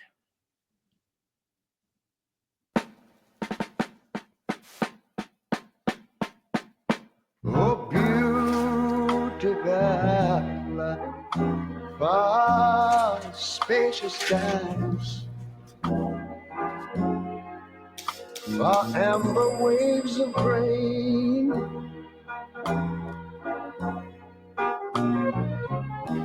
far purple mountain majesties, over the fruited plain, Well, now wait a minute.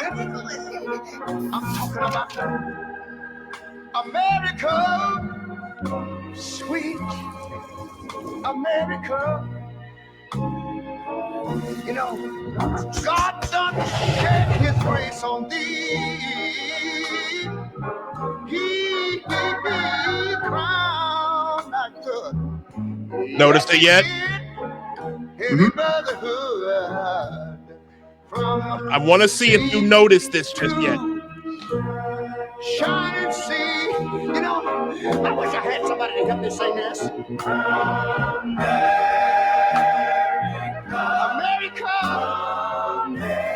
I love you, America.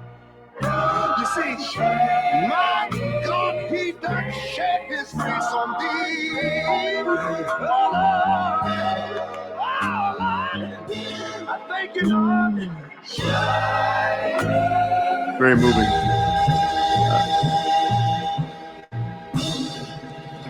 It does have a lot of communism vibes too, with just showing the people at work. Like, you remember the old Soviet images of people at work farming and all this stuff, and the hammer, and they're looking up at the supreme leader. There's some vibes to that. I'm assuming you're talking about the frame, putting the picture frame on yourself. Is that exactly right? So yeah, it looks exactly very self-centered. Like, I'm the star, I'm the person. I don't necessarily like the main character of your own country. Yeah. And I kind of get why that could make sense too. It's like, you know, hey, this is about you too, and we care about you. So, you know, the workers, you guys make the country run. Like, I get that vibe. One of the problems is that fucking Democrats obviously don't represent that whatsoever anymore, and haven't for a long time. Like, they care about the elites. That's a fact. They care about the educated elites and the rich people. So that's a complete horseshit, hypocritical commercial. No offense to you, Isaiah. I know you starred in that, but I was no. Listen. I regret that. I regret that video too. It's great. It's great for the podcast now. Well, hey, I mean, it makes a point. It does, and I didn't understand it. There was very little about that told to me at first, and it took being in a relationship with narcissistic people. It took voting for a narcissistic government. It took living in a city where you have narcissistic people, where everyone just kind of does what they want to do. There's always been, I hate to call New York City narcissistic, because it most certainly isn't, but there are narcissistic. There's plenty of narcissists in there, or Correct. at least the ones that put themselves in front of cameras and yelling and block streets and camp out on campuses. Right. Like it takes a certain level of narcissism for a bunch of dirty white leftists to block the Williamsburg Bridge to keep a working class black man from driving his SUV across to go tend to his daughter.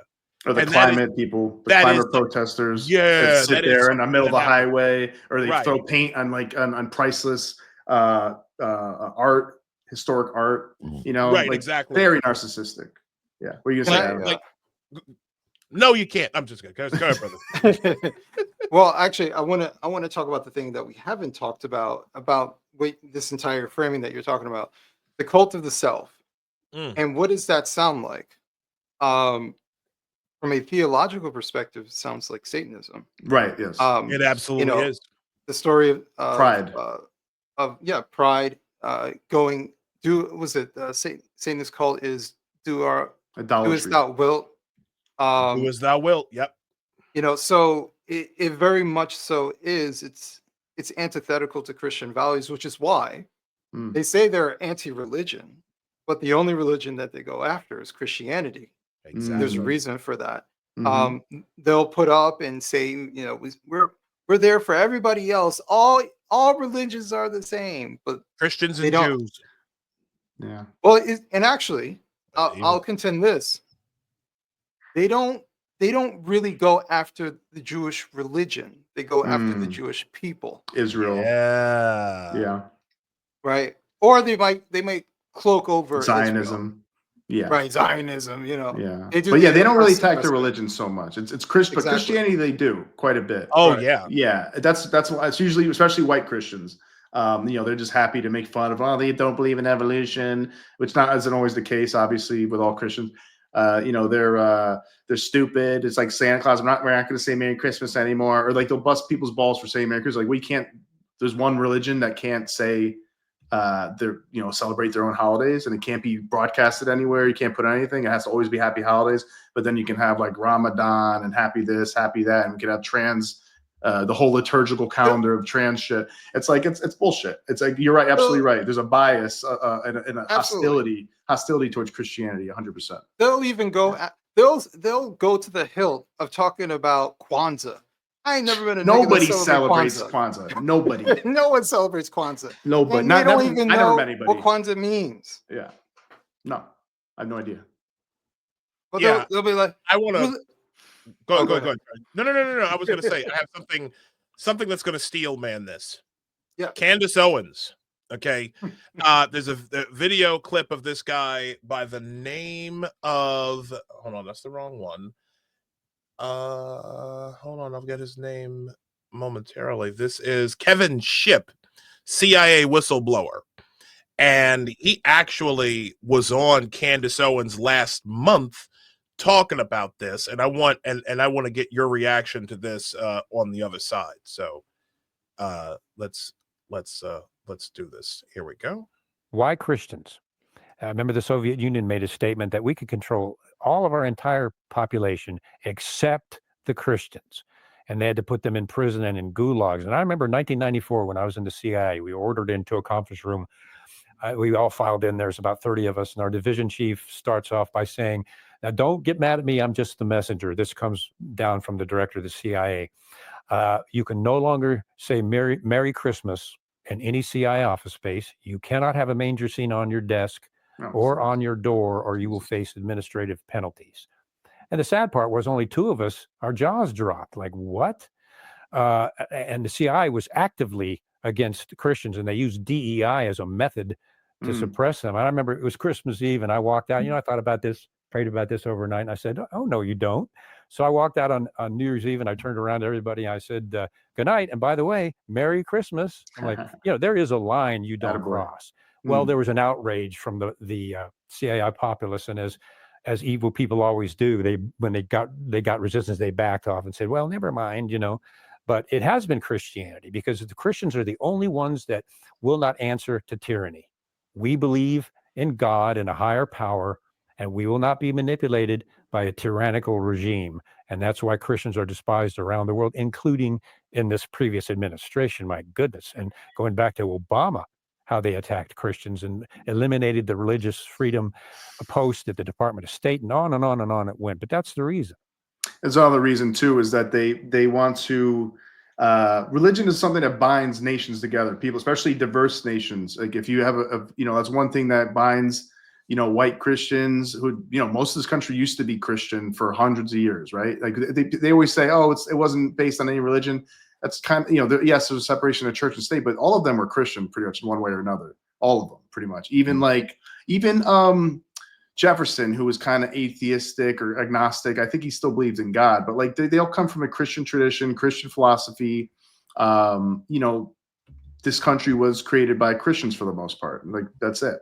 And so is Europe, right? Europe was mainly developed their morality and then philosophy, and then science, the Enlightenment, all came from Christianity. I know Jordan Peterson makes this point quite a bit for thousands of years, right? So if you can get rid of Christianity, you get rid of like a moral, transcendent thing that can bind us all, and then it's easy pickings because Muslim people don't have that problem. Those countries are very they're very united in their religion when it comes down to it. If it's like a clash of cultures, Jews are very united, right?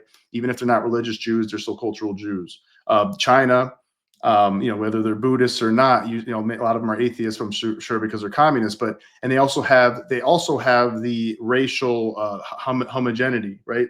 So like they don't have any issues of like any kind of division within them as far as like, oh, we have like a bunch of 13% Black people or 30% Latinos and stuff, where they have intertribal kind of disagreements and racial disagreements, right? So this is a big advantage for other countries and for our enemies. So at least we need to have we should at least definitely not try to destroy Christianity, because a lot of people still subscribe to it. A lot of people are from that tradition, and it helps bind this country and the West together. We also need to be binded by our Western values, our liberal values, like classical liberal values, our Constitution, stuff like that. This is stuff that unites a diverse population, you know. Absolutely. And if we continue to let the woke, and the woke has done this big time, kind of just different ways, chipping away at Christianity, chipping away at constitutional values, American values, just making, and then of course racial divisions, right? Like making it, just talking mad shit about white people all the time and making that like headline after headline. Like, what's wrong with white people, man? Fuck white people. White people are the worst. Like you see some of these headlines in Salon and all these things, and it's like it gets people to feel comfortable talking shit about white people, which is the majority of the country, or at least the biggest group. Yeah. And then like this is the reality of it. And then like, you know, white people see this enough and like, Jesus Christ, well, how about what black people do? And look what Latinos do. And then it creates on X or anywhere else, like just a back and forth of racial antagonism, anger. And it's like, it seems like it's by design. It's like we were in a good spot, I feel like 20 years ago or 10, 15 years ago, like when Chappelle's show was on, and like everybody's just making jokes about each other. Yeah, like we're all freaking silly people. We all have our silly stereotypes, and everybody could laugh together. Now it's like, no, we got to look at white people a certain way, man. White people might be the worst people ever. Look what they did at colonialism. Look what they did with racism. And then they're like, well, what about black people doing this and doing that? What about Latino people? And it's like, it's made to divide us at every level, you know, in the U.S., Canada, the West. Real quick. It seems like it's by design, man. Well, it's funny you say that as well. There's all in Christianity, those bonds. But it's funny you say that, because if we look over,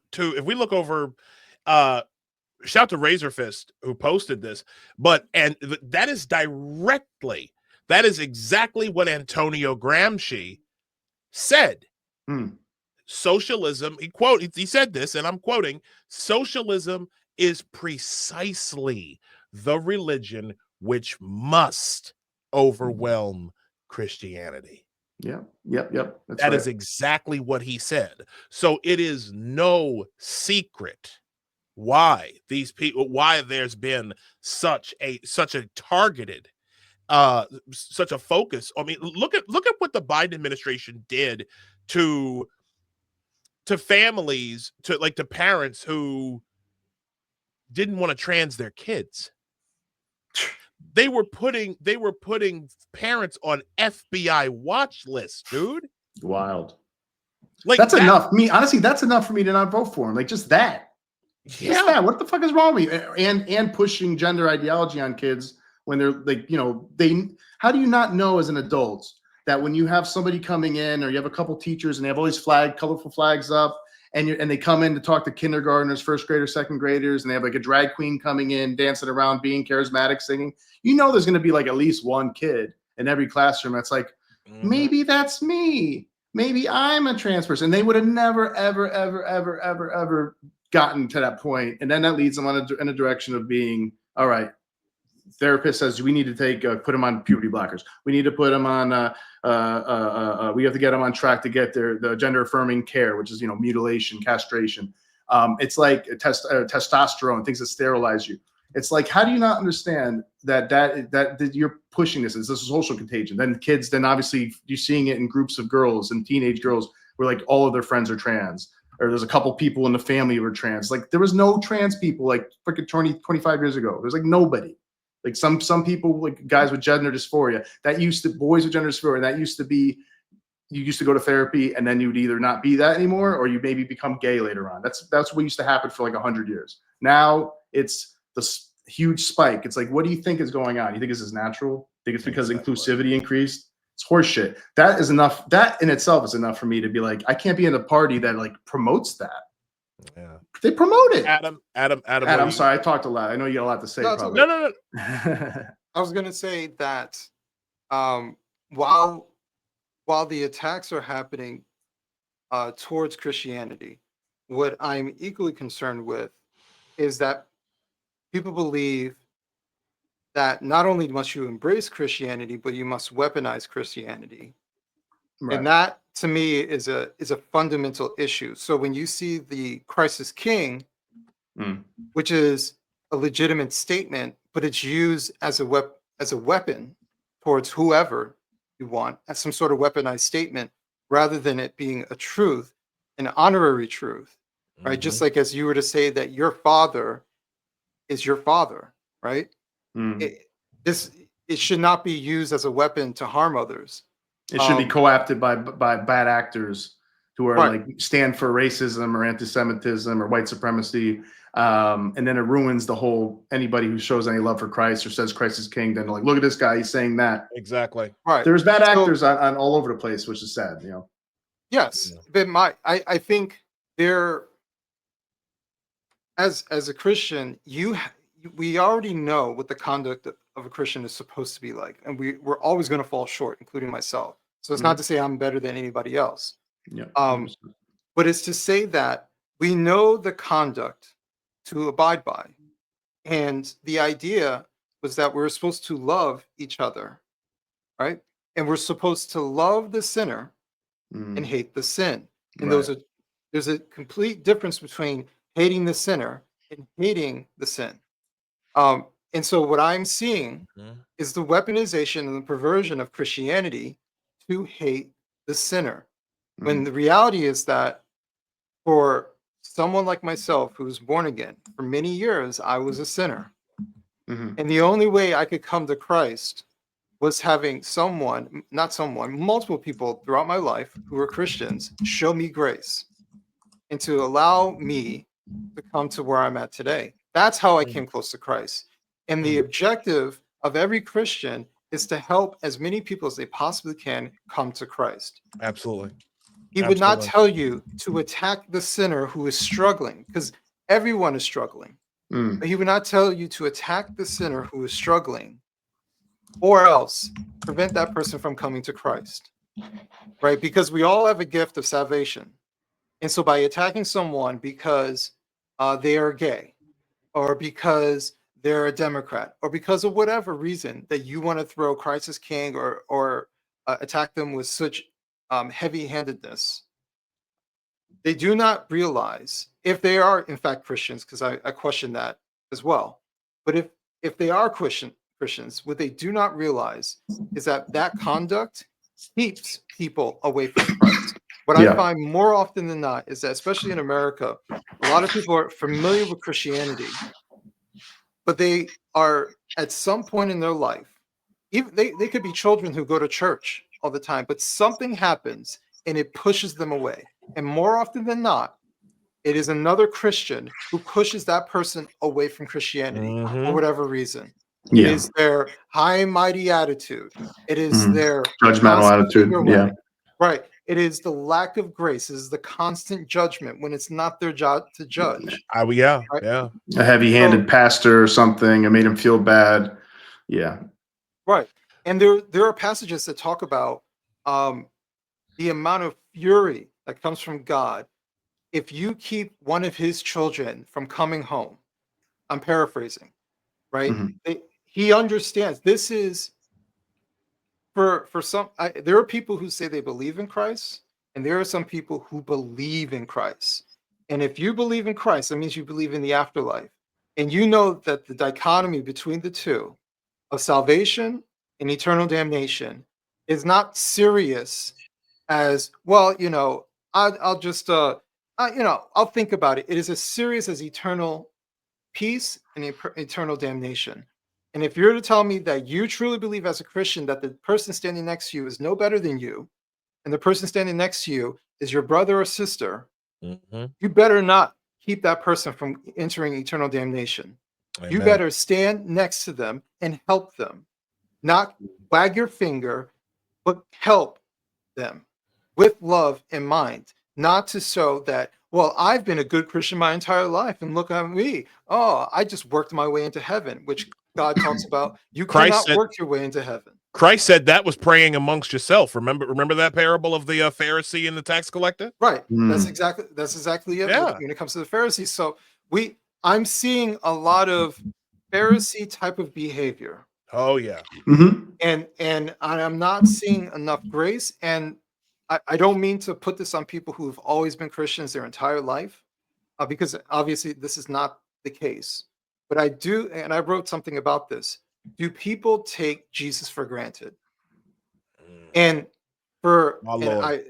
I say this about myself, but I also say this about other born agains that I've talked to. They know what it's like to not have Christ in their life. And a lot of people have had Christ in their life, or this general understanding of Christ in their life, and they've taken it for granted. And so for someone like myself, who spent decades confused, unsure, and then for me to get baptized and make it a promise to God and abide by that promise, I take it seriously. I take it seriously. Like if I die in 5 minutes, that I want to go to the afterlife. I want to go and be next to Christ. Right? That is how serious I think about it. I think about it every day. And I see people who take it for granted, and I wish they wouldn't. Right? Yeah. So I think we really have to, because we were going back and forth as far as Christianity being the target, but some of the anti-woke movement thinks that they must put on the Christian mask to fight people, and that's not what Christianity is about. Christianity is about proclaiming Christ as your savior and pulling people in, not pushing them away. Being shepherds of the spirit to bring towards God with love and grace and all that, because we are all sinners. Nobody's perfect, and we all have different personalities that affect how we behave. We all have different backgrounds that affect how we behave. We have different role models that make you like astray for a long time, for years, maybe decades, and you're just like, we're lost. You're lost, like as people say, like as the scriptures say, like in the desert. But to bring your point to like a concrete example, like I'm sure you've seen how people were treating Scott Pressler. Is that her? Yeah. Like people were like, because he had a picture with like, I don't know, his boyfriend or some man, maybe it was his husband. I don't know the relationship, but they're just hating on him. And it's like, look, and I messaged people. I was like responded. I'm like, the guy's gay. You might have your feelings about like whether that's a sin or not, and maybe it is a sin, and maybe God doesn't like it. I don't know. But who the hell are you? You're not God. Exactly. You're not fucking Saint Michael. You're not the archangel. Like you're not here to bring God's righteous punishment to people. It's like, and you definitely aren't the guy who flipped an entire Commonwealth red. Yeah. And kept out a cackling hyena named Kamala Harris out and kept her out of the White House, an unelected, retarded communist hyena. Huge. I mean, that's a huge contribution. Like, that's a net positive. Sorry. Yeah. I'm sorry. I don't care if he's gay, Fabio, like I saw somebody refer to him as. I don't care. In fact, Scott, shout out to Scott Pressler. And Scott, you want to come on? Come on the pod, bro. Sir, if you want to come on the pod, matter of fact, I don't even want you to just come on the pod. I want you to come here to New York City. Let's do it. Okay? Like, we got a city to save, and there are a lot. I don't care what anybody says. Yeah. There are a lot of pissed off New York City residents who are tired of what's been going on here. Okay? Who are sick and tired of the self-indulgent politicians on the state and the local level and the usual cycle that they go through. Okay? They're tired of our streets being full of potholes. They're tired of our subways being dirty and crime-ridden and full of bums. Okay? They're tired of congestion pricing, which was forced on all of us when two-thirds of New Yorkers were polled and said we didn't want this. This is what happens when we focus too hard on what people are instead of what they do. This is when we focus too hard on what people are instead of what Martin Luther King said, the content of one's character. Okay? I don't care if Scott's gay. If he were blue-haired they them Fabio, then we can talk. If them flowing locks was blue or purple and he had a septum ring in, oh hell no. right? Because we would know. But again, the fact is, the more I'm saying America First ain't supposed to be about that. Okay, yeah. America First ain't supposed to be. America First is about people. Is about the content of people's character, and that's why I have no problem being a part of that movement. Okay, because it's not about what I am. It ain't about the color of my skin. It's about the content of my character. It's about standing up for the Constitution. It's about defending and protecting the Constitution of the United States. It's about having a better life for people. Okay, and more than anything, it's about kicking communists and the fuck out of our institutions. It's about urging all these people, all the people who want to do bad shit to you. That's what this is all about. Yeah, and like to Adam's point, no, it's absolutely right. But at Adam's point, it's like, we're all sinners. We all fall short in some way. So are we going to? So say being gay is sin. I don't know. I'm not God. I don't know. I don't really know. And I'm not going to put past judgment on that. I think they're two consenting adults. I don't see the harm, and I think most gay people are going to be gay regardless. So what are you going to do? Are they not going to love anybody ever? So it's I don't know. Like that's not really my business. I don't really care. That's between them and God. So, but what about everybody else? Everybody else got other sins. Everybody else has other habits. Maybe some people are really Christian, but they look at porn all the time.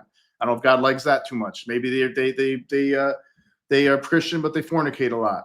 Maybe they cheat on their wives, whatever. It's like, maybe they're really mean to people. Maybe they're really greedy. Maybe they fuck people over, but they're very Christian, or they think they are, or they try to be. So it's like, is everybody just going to, nope, can't work with anybody? Because everybody's sins. Nobody's perfect. And just like Jesus said, if you guys are Christians, real Christians, Jesus said, Matthew 7:3 said, why do you look at the speck of sawdust in your brother's eye and pay no attention to the plank in your own eye? Exactly. So just remember this shit, man. Stop being a hypocrite. This guy flipped Pennsylvania, and I think that was a great thing to do. It was key. He might be able to help in a lot of other ways, and that makes him a net positive. Exactly. And if you can't be like these woke purists who are like, oh, we disagree with you on that one thing though, so you can't hang out with us anymore, and in fact, we have to fire you and cancel you. It's like, we can't be that way, man. Yeah. Adam, final thought, brother. Well, I'll give a final thought, but I was gonna say, saying that Scott Presler is gay is not breaking news. Yeah, we already knew that. Why are you bringing it up now? Last I checked, he was gay when he first came around and was helping people. So, what's that say? Scott Presler had his pic taken with Josh Sider. That was the guy. That was who he took the picture with. Yeah. Oh! He took a gay-looking pic with Scott. I don't know. I don't even know what he's talking about. Josh Sider was the guy from The Bachelor who pretended to be trans. And he got people following him, like, oh my God, he speaks for us, and there's so much representation. He didn't even be barely transitioned, and then aren't all trans people pretending though? Go ahead, finish your thought. Bro, I can't argue with that. No, I'm just joking. Yeah, I know. But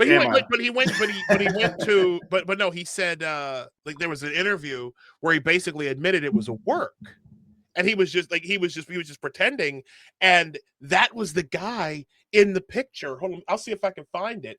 But oh my God, I didn't know this. Thanks rhetorically. Thank you for that. That's crazy. I didn't even know that. Yeah. No wonder. Wow. That's kind of like my favorite meme, where it's a flipped Ibram X. Kendi post with a little bit of penis shade mixed in. You know what I mean? But you guys, this has been fantastic. This has been fantastic. I am so glad, Adam. Oh boy, brother, you got anything you're working on that you want to plug or promote before we get out of here? Just go to my Substack, adambcoleman.substack.com. Good read. I'll be announcing the book maybe within the next week or so. Can we say that we broke the announcement of the book, the pre-announcement? Sure. All right, see that? I'm putting it on my bio. There you go. I'm just joking, Adam. Go ahead. Adam, I will definitely be pumping your book when it is announced officially. I want to thank you, brothers, for coming by. I really thank you for doing this show with me, and shout to everyone right now. 4,957 viewers, nearly 5,000 people in front of the millions. And millions. I am truly blessed and honored. I don't even like speaking for myself. We are truly blessed to have each and every one of you coming to see what we got to say. Well, you know why they're here, right? Why? For you? They thought that you were interviewing Kanye. That'd be a hell of a thing to do right now, huh? Oh no, dude! Did you? Well, at least you take your meds. That fucking guy. Did you? Oh my God! That dude. Been saying lately. That guy frightens the absolute hell. He's seriously. He ain't been right since his mother died, and it's been 20 years. It's been 20 years since that happened. The fact that, again, take your lithium. Take it, Kanye. Yay. Look at me. Look at me. Take your fucking lithium. All right?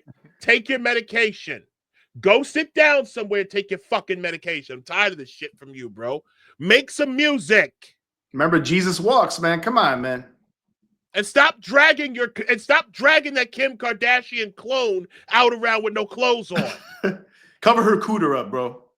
God damn, those big ass bro. titties. Oh my God, that was, dude.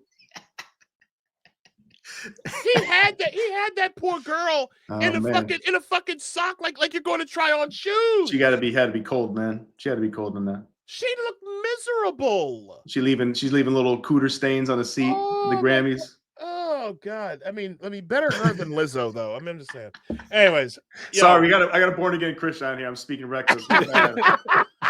It's like I don't approve of this. Oh my God, Adam, I love you, brother. Thank you so much for being here today, man. Score predictions. Do we want to make score predictions before we go? Oh, I don't pay attention, so it's up to you guys. Yeah, that's gonna be on you, Isaiah. I mean, I know I'm Nosha Chavez and I can see the future, but I don't know. Okay, I'm making a prediction. Let's see. It's gonna be. I was gonna say you better make a fucking prediction. You gotta change your name, right? It's gotta be. I don't even know. I might have like a score that can't even be possible. It's gonna be 28-21. Kansas City. 28-21 Kansas City. Yeah. I'm actually going to say 35. I'm going to be bold here. 35-21 Eagles. And Saquon's going to get 2 touchdowns at least. Well, we'll see. 35-21 Eagles. Saquon's going to get 2 touchdowns. Anyways, that is our show for today. Thank you all for joining us. 5,000, over 5,000 people.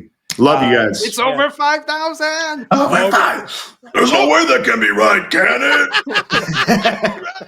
it? Thank you again. Enjoy the game. Enjoy. If you're anywhere but New York, which snowed yesterday and it's like kind of crazy out, enjoy the rest of your Sunday. God bless. Yeah, we'll keep this going. We'll see you next week. Regular time, 8 p.m. Adam, you are more than welcome to come anytime you want, brother. That's right, Adam. All right. This is your home. Thanks for coming through, Adam. Yeah, anytime, brother. Sleep on the couch if you need to. and one last thing. That is a great portrait of Clifton Duncan in the background. He's got to make that. He needs to make that Thomas Sowell. Show. Yeah, he's got to make that. I'll definitely watch that. And Cliff, if you see this, brother, you need to be on my show, man. We should get Cliff. I gotta put that in the list. Yeah, man. Thanks again, y'all. Good night, everybody. Al zurdo de mierda no le podés dar ni un milímetro. Pero ¿me podés definir zurdo de mierda? Que no todos lo los que, digamos, los colectivistas, los que ponen, digamos, o sea, esa idea... A ver, ¿Por qué le pones de mierda, digamos? Porque son una mierda. O sea, vos mezclás... No, pero es que si pensás... Pero si pensás distinto te van a aniquilar. Ese es el punto. Es decir, vos al zurdo no le podés dar un milímetro, porque le das un milímetro y lo toma para destrozarte. Es decir, vos no podés negociar con el zurdo. No se negocia. No se negocia con esa mierda, no se negocia porque te van a llevar puesto. Si tienen un golpeador que caga trompadas a la mujer, si es de ellos, ¿me entendés? Se pone el pañuelito verde y grita todo el tiempo contra el neoliberalismo, lo ocultan. ¿Me entendés? O sea, si de repente hay alguien que acosó a una periodista que acosa a otra periodista, lo ocultan. Es decir, a todos los de ellos lo ocultan. Todas esas aberraciones la ocultan. Ahora, si vos estás del otro lado, a vos te van a estropear. Te van a matar, te van a dar con lo que sea. No les importa arruinarte la vida. ¿Por qué? Porque no pensás como ellos. ¿Y sabes qué es lo bueno de todo esto? Hay algo bueno en todo esto.